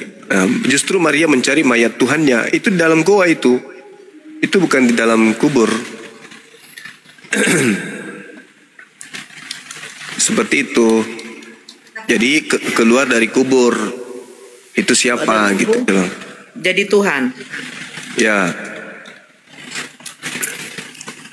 Mana itu ditulis di Yohanes 19 kan? Matius 26 juga ada. Lukas pun ada, Bang. Iya, itu dia makanya. Jadi Yesus itu dikubur dalam goa. Nah, yang jadi masalah ini Yesus yang mana ini? Yang dikubur ini. Dan yang perlu saudara-saudara kita Kristen pahamkan kepada kita ini, siapa yang keluar dari kubur itu? Itu Tuhan atau siapa yang keluar di sana? Karena Yesus mengatakan di dalam Yohanes 12:31, iblis telah dilemparkan keluar. Keluar dari mana? Bukankah tadinya dimasukkan ke dalam gua-gua gelap? Kan gitu. Berarti dikeluarkan dari gua gelap. Nah, pertanyaannya siapa yang keluar dari kubur ini, dari gua gelap ini? Yang dikatakan bahwa dia adalah yang menguasai kerajaan maut. Setahu saya belajar Bible, yang menguasai kerajaan maut itu iblis. Kok tiba-tiba ada yang keluar dari kubur mengatakan dia adalah penguasa kerajaan maut? Maka orang Kristen harus menjelaskan, ini yang keluar ini siapa gitu.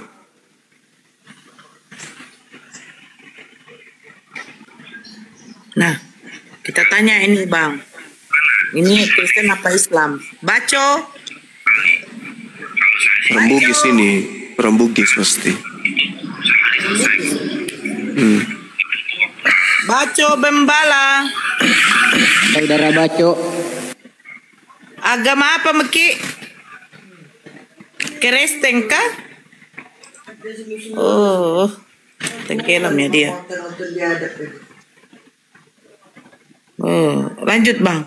Jadi begini Bang, yang mau saya tanya begini. Kemarin kan ada tuh diskusi itu sama Kristen, Yesus melanggar hukum Taurat. Salah satunya memetik anggur atau gandum pada hari Sabat, terus tidak melajam perempuan yang kedapatan berzina. Nah, ini sebenarnya yang salah kitabnya atau bagaimana, Bang? Setahu kita Yesus pelaku hukum Taurat kan? Silakan, Bang. Iya, Yesus tidak menghukum kemudian menghukum wanita tadi karena posisinya bukan sebagai hakim dia pada saat itu. Bukan sebagai hakim. Kan bukan rabi dia, maksudnya bukan dia imam kepala waktu itu. Iya kan? Betul, Bang. Jadi kalau dikatakan bahwasanya sebagai seorang yang pemegang kebijakan, bukan dia sebagai imam, sebagai rabi pada saat itu, dia tidak duduk di mahkamah agama. Gitu. Juga di dalam surah Ali Imran ayat 50 di sana diterangkan auzubillahi minasyaitonirrajim wa musaddiqal lima baina yadayhi minat taurah wa liuhilla lakum ba'dal ladzina hurrima alaikum. Jadi Nabi Isa datang kemudian untuk menghalalkan bagimu Bani Israel sebagian yang telah diharamkan untukmu. Gitu.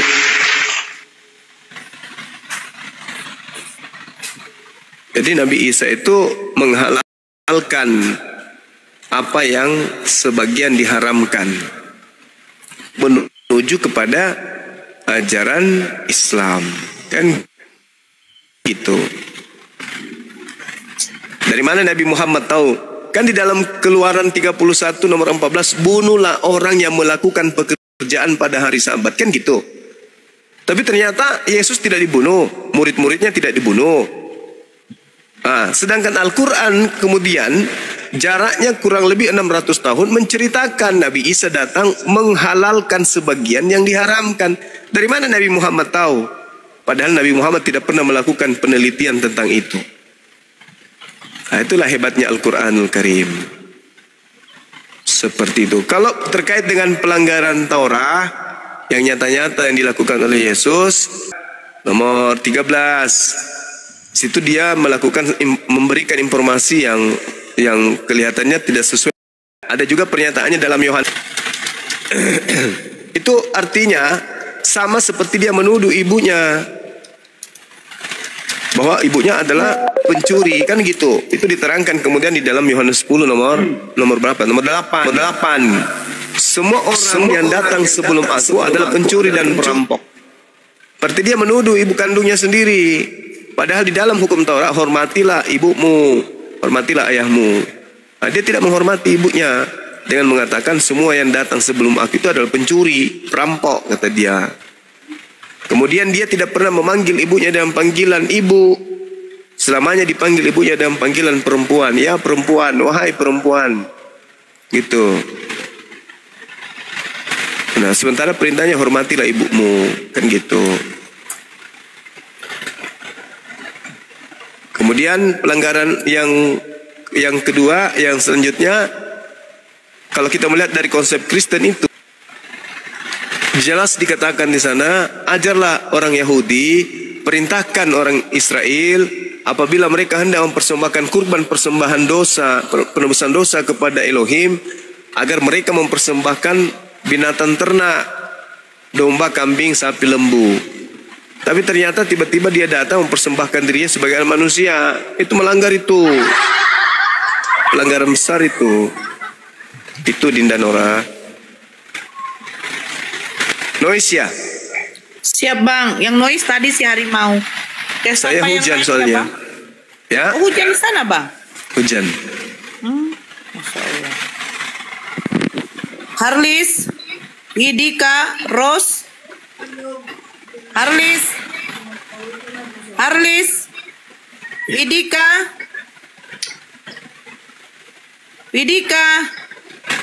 Ros,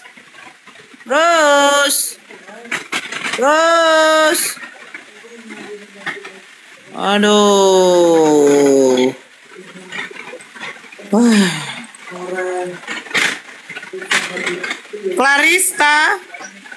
Klaris.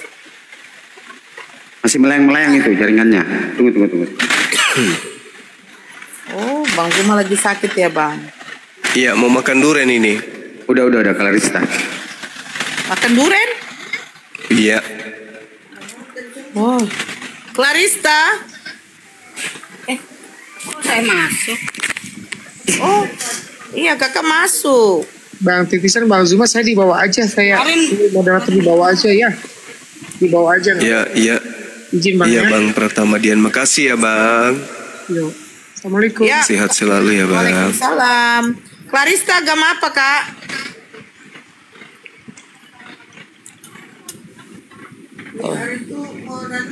Ros, ini si Ros diturunkan, dia minta naik. Cemananya. Aduh. Suhairi.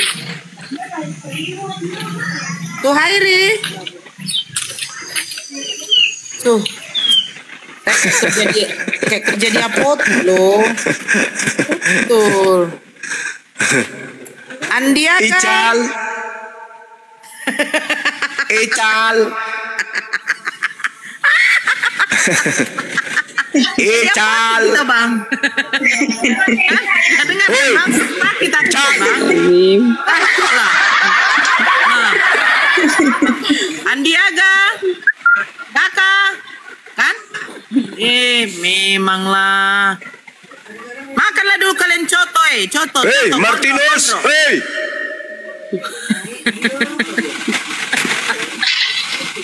Abu Khalid.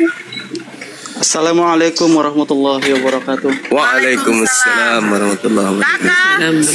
Sahabat-sahabatku semuanya, alhamdulillah segala puji hanya milik Allah. Saya masuk hanya ingin mendoakan aja semoga teman-teman yang ada di Apologet diberi kesehatan dan diberi kekuatan melawan musuh-musuh Allah. Amin. Ada pertanyaan yang mungkin jawabannya akan saya jawab. Kira-kira Apologet ini kapan bangkrut? Masya Allah. Aduh. Enggak. Nanti saya akan jawab kalau nggak ada yang bisa jawab. Iya, silakan. Kami nggak tahu. Silakan. Kemungkinan Apologet Islam ini akan bangkrut kalau musuh-musuh Allah sudah mampus semua. Allahu Akbar, Masya Allah. Semua oten-oten adat ya. Semoga umat Muslim ini berjaya ya. Gitu aja mungkin Abang Juma. Alhamdulillah. Makasih sahabat, makasih. Barakallahu fikum. Wassalamualaikum Waalaikumsalam.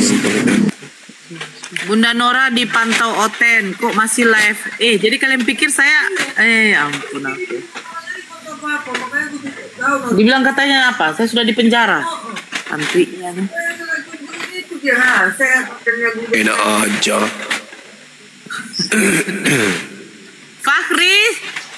Fahri, Hayatul. Ya, assalamualaikum.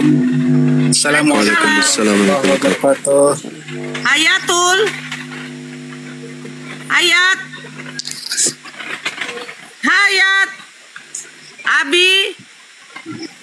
Abi.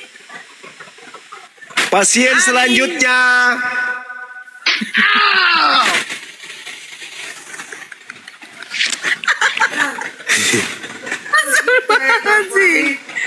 Gak ada lagi Bang. Gak ada yang mau naik Bang. Tobat naik ke rumah ini katanya.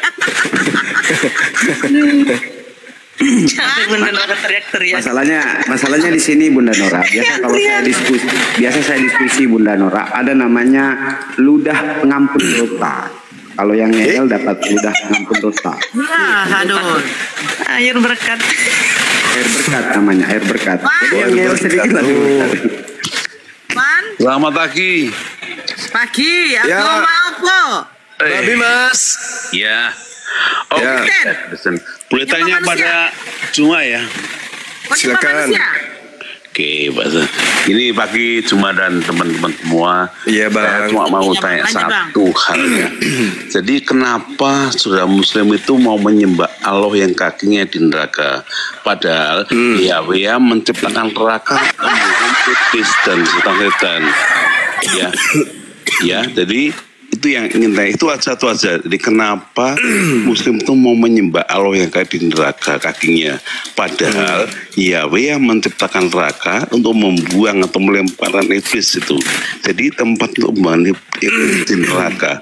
Lah kenapa Allah mau Muslim mau menyembah Allah kayak di neraka? Coba silakan. Baik.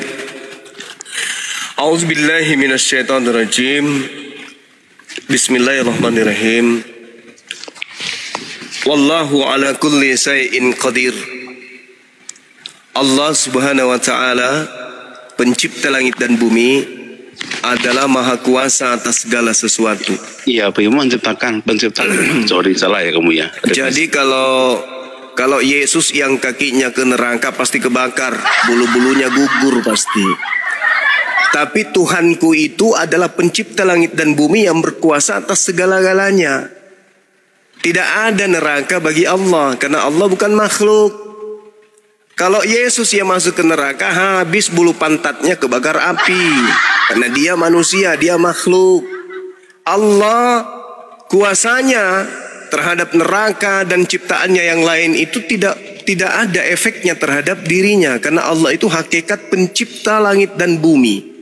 Seibarat ikan turun di laut, laut bukan sesuatu yang berbahaya bagi ikan. Seibarat daratan bagi manusia, daratan bukan sesuatu yang bahaya bagi manusia. Ikan naik ke daratan bahaya, manusia turun ke laut bahaya. Pencipta langit dan bumi mau kemanapun yang dikatakan dalam Al-Quran, kemudian kuasanya tetap di atas segala-galanya. Yang Anda bayangkan itu seperti Yesus. Yesus kalau kakinya di atas api kebakar. Oke, aku jawab. Pencipta silakan. Yaitu Yahweh yang maha pencipta, yang sudah mencipta jauh sebelum Allah itu muncul abad ke-7.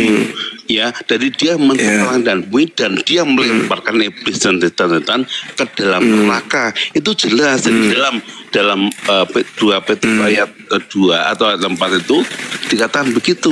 Jadi maha pencipta itu adalah Yahweh yang mencipta melalui firman.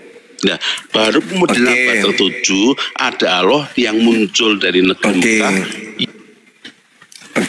Dengarkan saya, dengarkan kupingmu baik-baik ya, dengarkan. Ketika kita berbicara mengenai Tuhan dan Anda kemudian menyatakan api dan api. Sabar dulu. Lagi. Jadi, silakan. Lagi ya. Sebentar izin ya. Saya nanti agak jauh dari perangkat. Ya, nanti moderator tolong diapakan, kondusifkan, saya jauh dulu dari perangkat. Diskusinya satu-satu Bang Fan. Oke, sebentar Bang Zuma. Sebentar dulu Bang, saya moderator sini Bang. Biar enak kita diskusinya Bang, sebentar. Tapi Bang Zuma, kalau Bang Zuma udah selesai ya Bang Fan tanggapi. Oke ya, kayak gitu ya, dewasa kita ya Bang. Oke, ya, Bang? Aku jawab ya. Aku apa?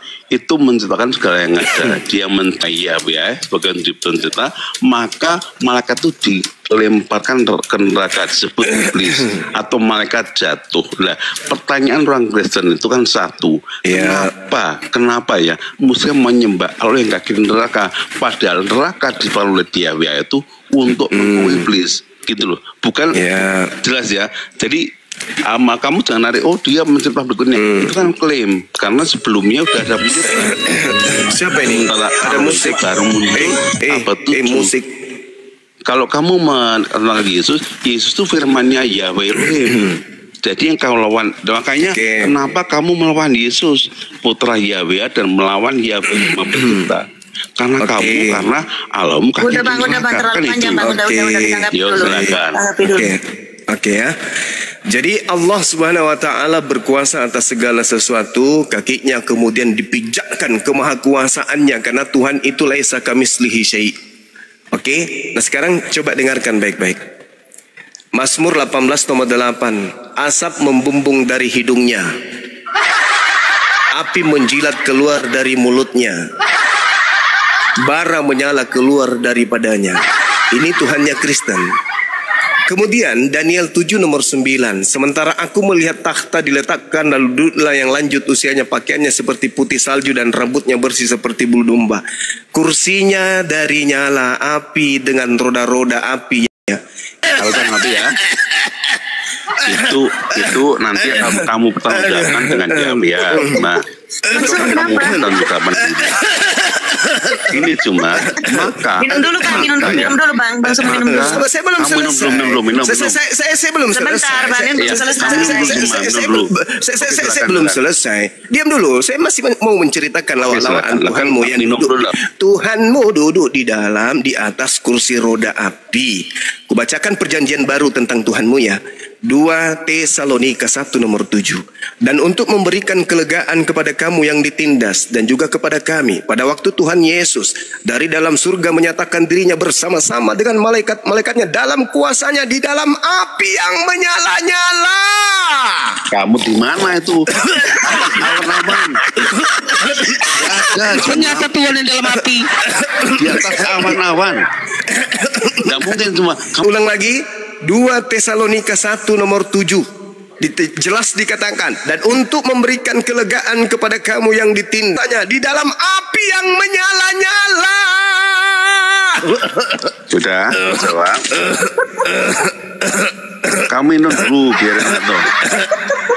Di mana Tuhanmu di dalam kobaran api menyala-nyala? Udah jawab ya. Ini Tuhan sudahlah duduknya di atas kursi roda yang api. Sudahlah kemudian Tuhannya itu di dalam api yang menyala-nyala. Jawab ya teman. Oke, jadi gini. Aku jawab ya. Jadi itu pertanggungjawaban nanti dengan Yahweh dan dengan Yesus ya, karena dia akan menghakimi kamu. Kenapa nanya ke situ? Bentar. Yang kau jelaskan kenapa Tuhanmu berasal dari api yang menyala-nyala? Jawab. Sebentar. Aku jawab. Ya, silakan. Dia yang Maha Pencipta berkuasa. Dia yang berkuasa. Tuhanmu berada di dalam api yang menyala-nyala. Saya tidak berbicara mengenai kuasanya. Kamu tahan dulu. Tuhanmu berada di dalam api yang menyala-nyala. Biar aku ngomong ya, Ya, silakan. Nah, kamu dulu ya. Jadi, silakan. Yahweh yang Maha Pencipta itu menciptakan segala yang. Tidak ada yang bahas Yahweh, itu Tuhan Yahudi. Yang saya bahas ini Tuhanmu Yesus. Halo, sebentar. Yang bawa Tuhannya Yahudi di sini. Masuk bawa Tuhannya Yahudi. Itu gak usah bawa. Tuhanmu yang Tuhanmu. Coba kau baca dulu 1 Tesalonika 1 nomor 7. 2 Tesalonika 1 nomor 7. Baca dulu dong, biar aku jawab. Baca dulu, baca. Assalamualaikum. 2 Tesalonika 1 nomor 7. Baca dulu. Kenapa kamu menyanyiakan hidupmu dan menyembah Allah? Baca dulu Tuhanmu itu. Kamu diberikan Tuhan mendatangkan neraka. Maka Tuhanmu ini berasal dari api yang menyala-nyala. Tuhan di Alkitab itu memberi keselamatan cuma. Tuhan di Alkitab. Saya tidak mau tahu. Yang jelas Tuhanmu berasal dari tengah-tengah api yang menyala. Coba. Hei, yang keluar dari api itu apa? Yang keluar dari api neraka itu apa? Yang keluar dari api neraka itu apa? Halo kakek neraka. Enggak apa-apa. Ini Tuhanmu, satu tubuhnya di dalam kobaran api yang menyala-nyala. Aku jawab ya. Apa kau jawab? Tuhan itu Maha Kuasa. Tuhan ini. Yang saya tanya samamu, kenapa Tuhanmu berada di tengah-tengah api yang menyala-nyala? Kenapa takut di-mute? Kenapa kamu takut? Karena kamu nggak menjawab. Aku jawab ya. Aku jawab. Silakan. Dia berkuasa, ya. Saya tidak tanya dia berkuasa. Yang saya tanya, kenapa Tuhanmu berada di tengah-tengah api yang menyala-nyala? Jawab. Aku jawab dulu. Aku jawab. Kenapa kita itu Tuhan itu dalam bentuk nyala api? Iya, dalam bentuk nyala api. Berarti Tuhanmu nyala api. Terus ketika Tuhan kemudian memijakkan kakinya ke neraka, kenapa kau pertanyakan? Sedangkan Tuhanmu berada di dalam kobaran api yang menyala-nyala. Aku bacakan lagi dalilnya. Aku bacakan dalilnya supaya kau itu paham. Kubacakan dalilnya supaya kau paham. Dengar. Asap membumbung dari hidungnya. Api menjilat keluar dari mulutnya, bara menyala keluar daripadanya. Itu apa itu? Itu apa? Hei, tanggung jawab dengan dia cuma. Kutanya dulu. Itu apa itu? Kutanya dulu. Asap membumbung dari hidungnya, api menjilat keluar dari mulutnya, bara menyala keluar daripadanya. Itu apa? Tuhanmu kok dari api? Kok Tuhanmu dari api? alokasinya di neraka semua. Tuhanmu di dalam api malah Tuhanmu api. Malah Tuhanmu api. Padahal, kalau Tuhanku memijak neraka, itu bentuk kekuasaannya. Tuhanku memijak neraka, tahtanya kemudian memijak neraka. Itu Tuhanku. Luar biasa. Ya, Tuhanmu ini berada di dalam kobaran api. Berarti Tuhanmu dipijak sama Tuhanku.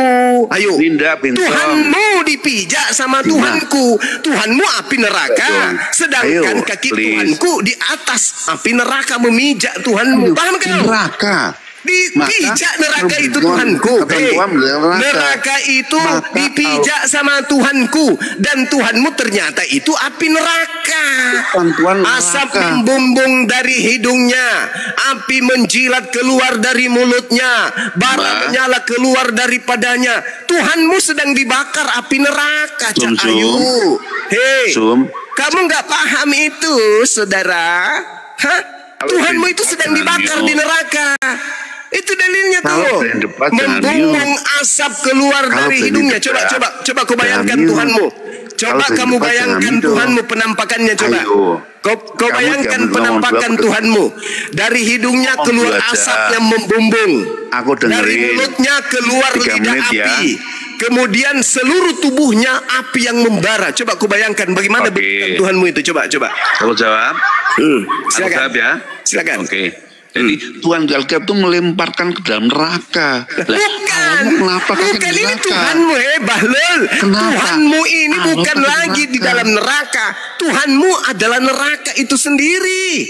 Kau tidak lihat itu ku bacakan samamu. Dari hidungnya keluar asap, dari mulutnya keluar lidah api, dari tubuhnya semua adalah bara yang menyala. Itu Tuhanmu, Bahlul. Itu Tuhanmu, Bahlul. Yesus dinyatakan kemudian. Yesus datang dalam api yang menyala-nyala. Aku jawab. Itu tanggung jawabmu. Itu tanggung jawab pada dia nantinya. Ya, tanggung jawab pada dia nanti. Itu alasan kau, Bahlul. Itu alasanmu. Sekarang yang saya tanya bukan itu. Yang saya tanya, kenapa Tuhanmu berada di dalam kobaran api yang menyala-nyala, Bahlul? Aku jawab. Silakan. Silakan ya. Jadi kalau dengan Tuhanmu itu jelas ya. Bedanya apa?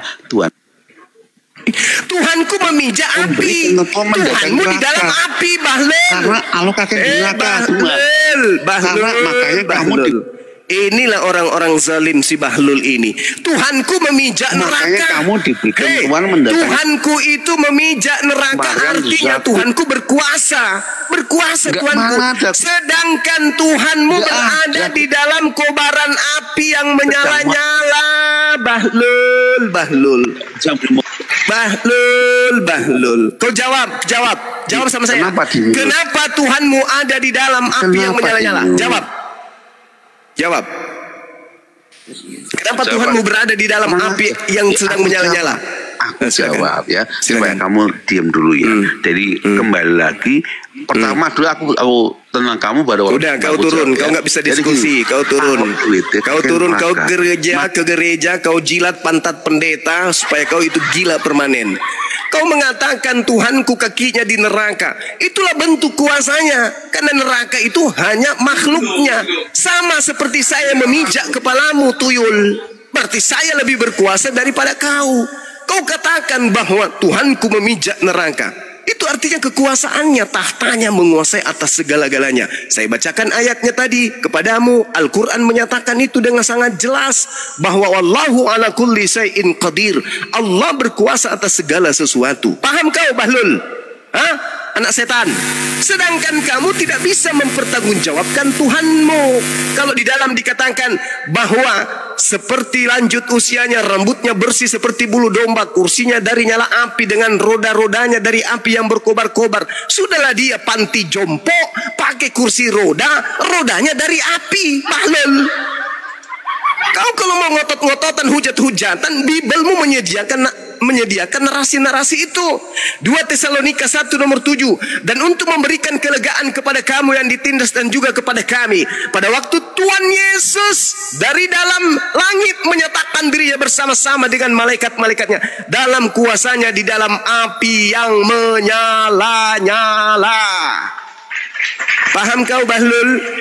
Tuhan yang kau sembah itu di dalam api yang menyala-nyala. Tuhanku memijak api itu, berarti Tuhanmu dipijak sama Tuhan. Masih mau kau datang besok? Hujat aja terus kerja kau, hujat aja terus. Kalau kau katakan Tuhanku kemudian merasa kakinya berada di neraka, ya Tuhanmu ada di dalam rahim, di dalam air ketuban. Penghinaan terhadap Tuhanmu sendiri tersedia di dalam Bibelmu. Jadi jangan kau muncul di sini kalau hanya modal hujat, kebencian. Mari kita berdiskusi. Kenapa bisa seperti ini? Kenapa bisa seperti itu? Saya dilahirkan untuk menghalau kemudian hujatan Kristen terhadap Islam. Paham kau dongok Bahlul? Kau tidak usah datang cari Bang Suma kau menghujat. Bibelmu siap menampar mukamu. Bibelmu siap meludahi mukamu. Paham kau? Oten-oten laknat, penyembah mayat yang keluar dari kubur, penyembah setan. Kau datang ke sini diskusi baik-baik. Kita udah dari tadi minta Kristen naik sini kita diskusi, datang-datang. Giliran ditanya, kenapa Tuhanmu berada di dalam api yang menyala-nyala? Itu karena kuasanya. Itu nanti kau pertanggungjawabkan di hadapannya. Bahlul dasar anak ayam. Minum dulu kau Juma, minum dulu. Nah, sekarang kau lanjutkan. Kenapa Tuhanmu berada di dalam kobaran api? Jawab. Ayat berapa itu?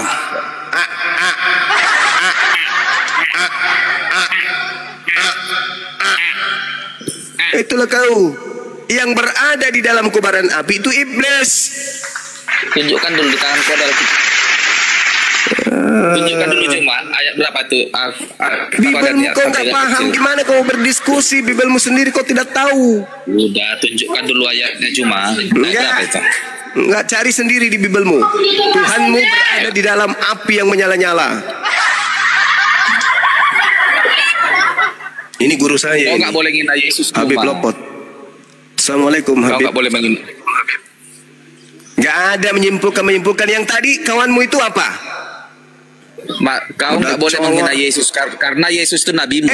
Agamamu itu yang menghina Yesus. Islam mana ada menghina Yesus? Kau barusan menghina Yesus. Tapi Mana Yesus saya hina? nabimu. Mana Yesus saya hina? Mana? Tunjukkan penghinaan saya kepada Yesus. Kau bilang Yesus mau mati di neraka. Lah ini dalilnya ada di dalam kitabmu. Dengar Juma, kau nggak boleh menghina Yesus karena Yesus itu nabi Islam. Itu. Coba, kau baca itu. Sekarang kau tanya. Jangan tanya. Kau baca ini, kau baca boleh ini. menghina Yesus kan? Yesus nabi kan? Kenapa kau berkata kotor tentang Yesus? Kau baca apa bicara kotor saya terhadap Yesus? Kenapa kau berbicara kasar Apa bicara kasar saya terhadap Yesus? Apa? Coba kau lihat dulu typing semua di bawah itu colok patak keledai, kawin-kawin anak domba. Apa maksudnya itu? Bagaimana mungkin kau menghina Yesus sementara Yesus nabimu?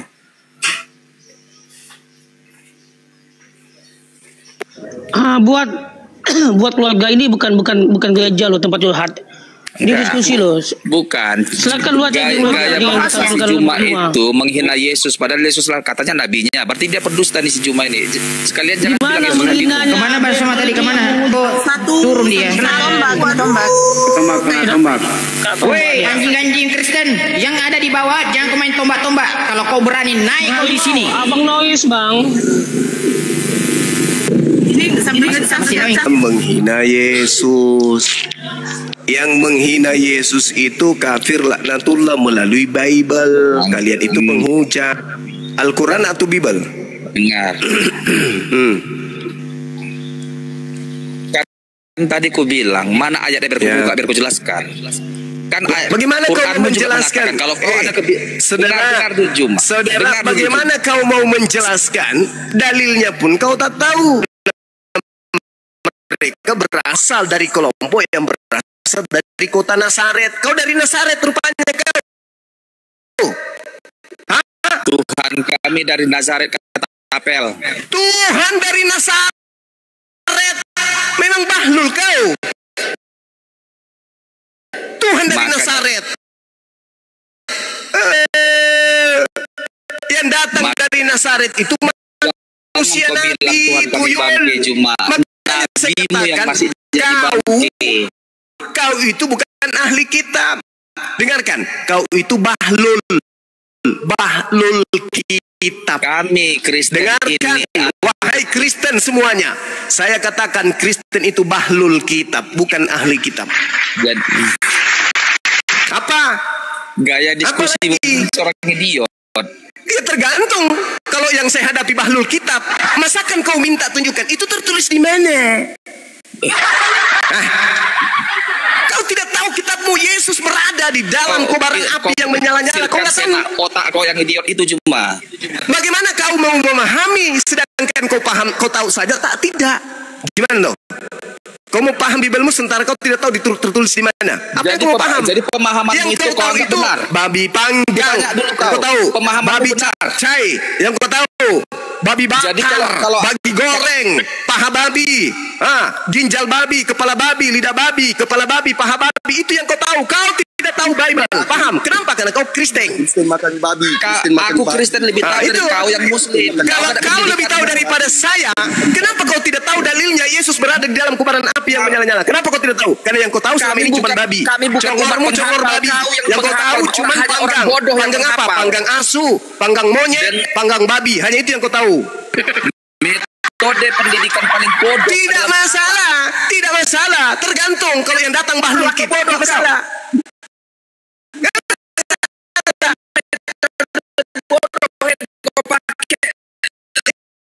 Enggak masalah. Yang penting saya yang penting saya bukan Kristen. Si bahlul kitab. Paham kau? Kitabnya Yunani, nggak paham Yunani. Kitabnya kemudian Yahudi diambil, nggak tahu Ibrani. Itu namanya bahlul kitab. Jadi makanya pendidikan teologia itu berguna untuk menafsir, untuk menjabarkan kitab itu. Kau pendidikanmu tak ada, modal pendidikan saya tak ada, tapi silakan tunjukkan pendeta yang bisa menghadapi saya berdiskusi secara ilmiah. Ayo. Bukan masalah gak mampu, tapi kalau lidah karet. Kau tunjukkan pendeta yang bisa berdialog secara ilmiah dengan saya. Saya jabanin. Kalau ada pendeta mau offline dengan saya jabanin. Secara ilmiah.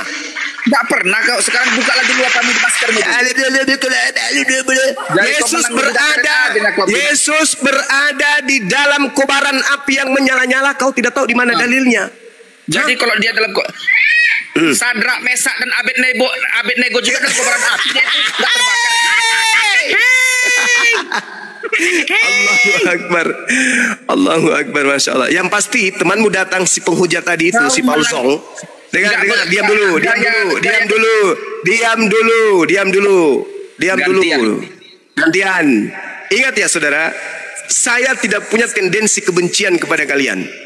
Cuman temanmu tadi si Paul Zong datang ke sini bawa data menghujat Tuhan saya. Saya kasih data. Oke? Saya kasih data. Habis itu kamu datang. Beranggapan menghujat. Nggak boleh beranggapan menghujat. Ya, terus kamu anggapanmu kepada saya? Barusan? Dengan tenang. Kenapa rupanya? Nggak bisa kau jawab dengan tenang pertanyaan itu. Kenapa harus kau menghina? Aduh, kenapa kalian report semua ini? Saya turunkan dulu open rose ya. Open rose ini Islam atau Kristen? Open rose.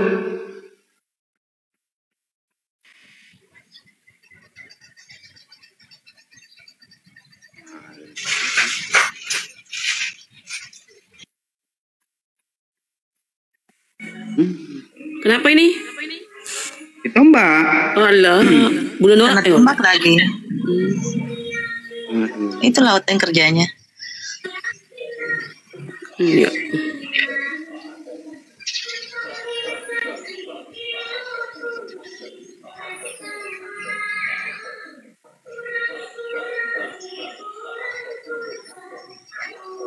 Musiknya dikecilkan dulu teman-teman.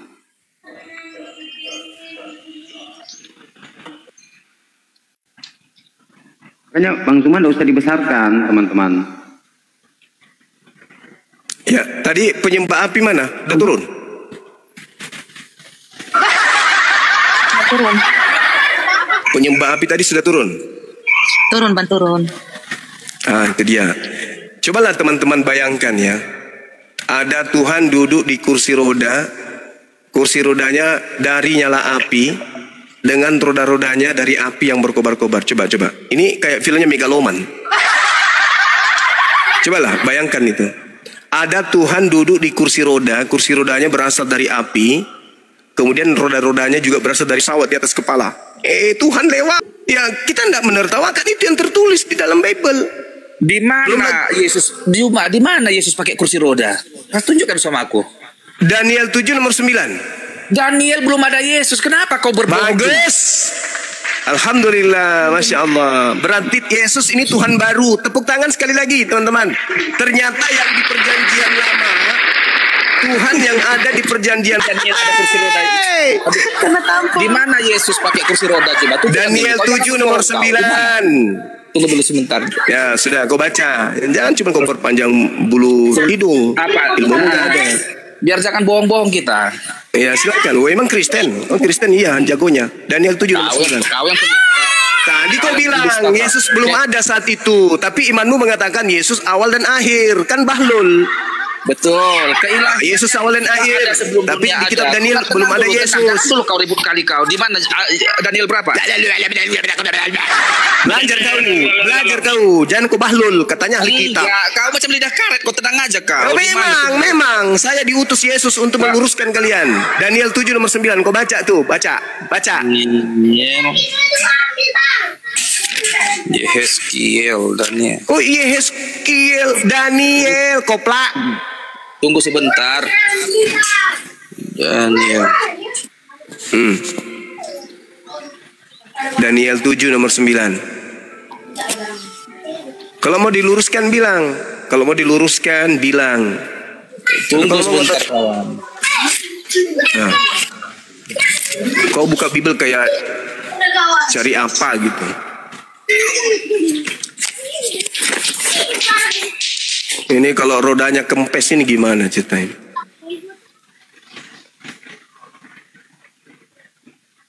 Udah aku baca keras-keras, biar Kristen-Kristen yang lain juga sadar. Oh ternyata Tuhan kita butuh kursi roda.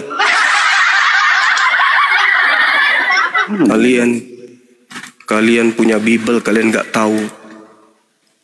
Inilah kalian nih korban pendeta, Jangan di-mute aku kata PL. Mana nih Daniel 7 pasal 19. Biar aku baca dulu cuma. Ya, pasal berapa tadi? Ayat berapa? Nomor 7 ayat 10. Daniel 7 ayat nomor 9. Biar aku baca ya. Sementara aku terus melihat tahta-tahta diletakkan, lalu duduklah yang lanjut usianya. Pakaiannya putih seperti salju dan rambutnya bersih seperti bulu domba. Tahtanya dari nyala api dengan roda-rodanya dari api yang berkobar-kobar. Mana Yesus di sini? Itu bukan Yesus. Di mana dibilang Yesus ini? Kok jadi kau yang pandai-pandai bilang Yesus ini? Jadi itu bukan Yesus. Iya. Sekarang kau bilang tadi Yesus. Mana? Iya, aku tanya samamu. Tuhanmu itu bukan atau Tuhanmu? Yesus di sini. Di dalam kitabmu diterangkan di Wahyu 1 nomor 9 sampai nomor 10. Diam. Kamu bertanya sama gurumu yang mengajarkan. Oke? Sekolah kau guru sekolah. Diam muridku. Oke. Di mana Yesus di sini? Makanya saya jelaskan samamu. Kalau murid itu tugasnya hanya bertanya, guru yang menjelaskan. Nah, biar gurumu yang menjelaskan, oke? Kemudian kita lihat di dalam Wahyu 1 teman-teman, pengarang buku Wahyu melihat seorang laki-laki berpakaian jubah panjangnya sampai di kaki dan dadanya berlilitkan ikat pinggang dari emas. Dengar. Kepala dan rambutnya putih bagaikan bulu yang putih meta dan matanya bagaikan nyala api. Dan kakinya mengkilap bagaikan tembaga membara di dalam perapian. Suaranya bagaikan desau air bah. Dan di tangan kanannya ia memegang 7 bintang dan dari mulutnya keluar sebilah pedang tajam bermata 2. Siapa dia? Lalu makhluk itu berkata, jangan takut, akulah yang awal dan yang akhir. Itu siapa? Yesus kan? Yesus kan? Jadi hubungannya ke sini kayak mana ini? Nah, ini yang kepala dan rambutnya putih bagaikan bulu, dan kemudian pakaiannya berpakaian api dan kakinya mengkilap bagai tembaga membara. Itu siapa yang diceritakan di Daniel itu kalau bukan Yesus? Itu Tuhanmu itu. Pakai kursi roda api, dia udah tua. Apa? Kau bilang tadi Daniel, mana kata-kata Yesus di sini? Yang tadi yang saya bacakan di Wahyu 1 nomor 9 sampai nomor 20 itu Yesus kan? Daniel ini di mana kata-kata Yesus di sini? Jadi ini siapa kalau bukan Yesus? Jadi siapa? Aku nggak tahu, kau nggak tahu kok. Jadi kau simpulkan itu Yesus. Karena cuma satu kandidat yang kepadanya kemudian ditujukan. Cuma satu kandidat, kau bilang. Yes. Sekarang di mana kata-kata tertulis Yesus pakai kursi roda? Ini bukan Yesus. Enggak ada kata nama Yesus di sini. Berarti ini bukan Yesus. Berarti ini bukan Yesus. Tanya bersama pendeta sana. Aku mau cari kata-kata Yesus. Mana Yesus?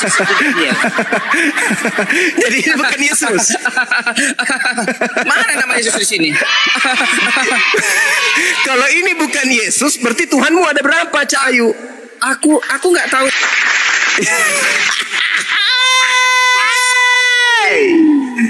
Sebagai murid jangan sok tahu. Kamu mengatakan kepada gurumu, Bang Suma, guru, ini siapa guru? Kok tidak ada namanya Yesus? Nah, gurumu mengajarkan bahwa yang menggunakan kursi roda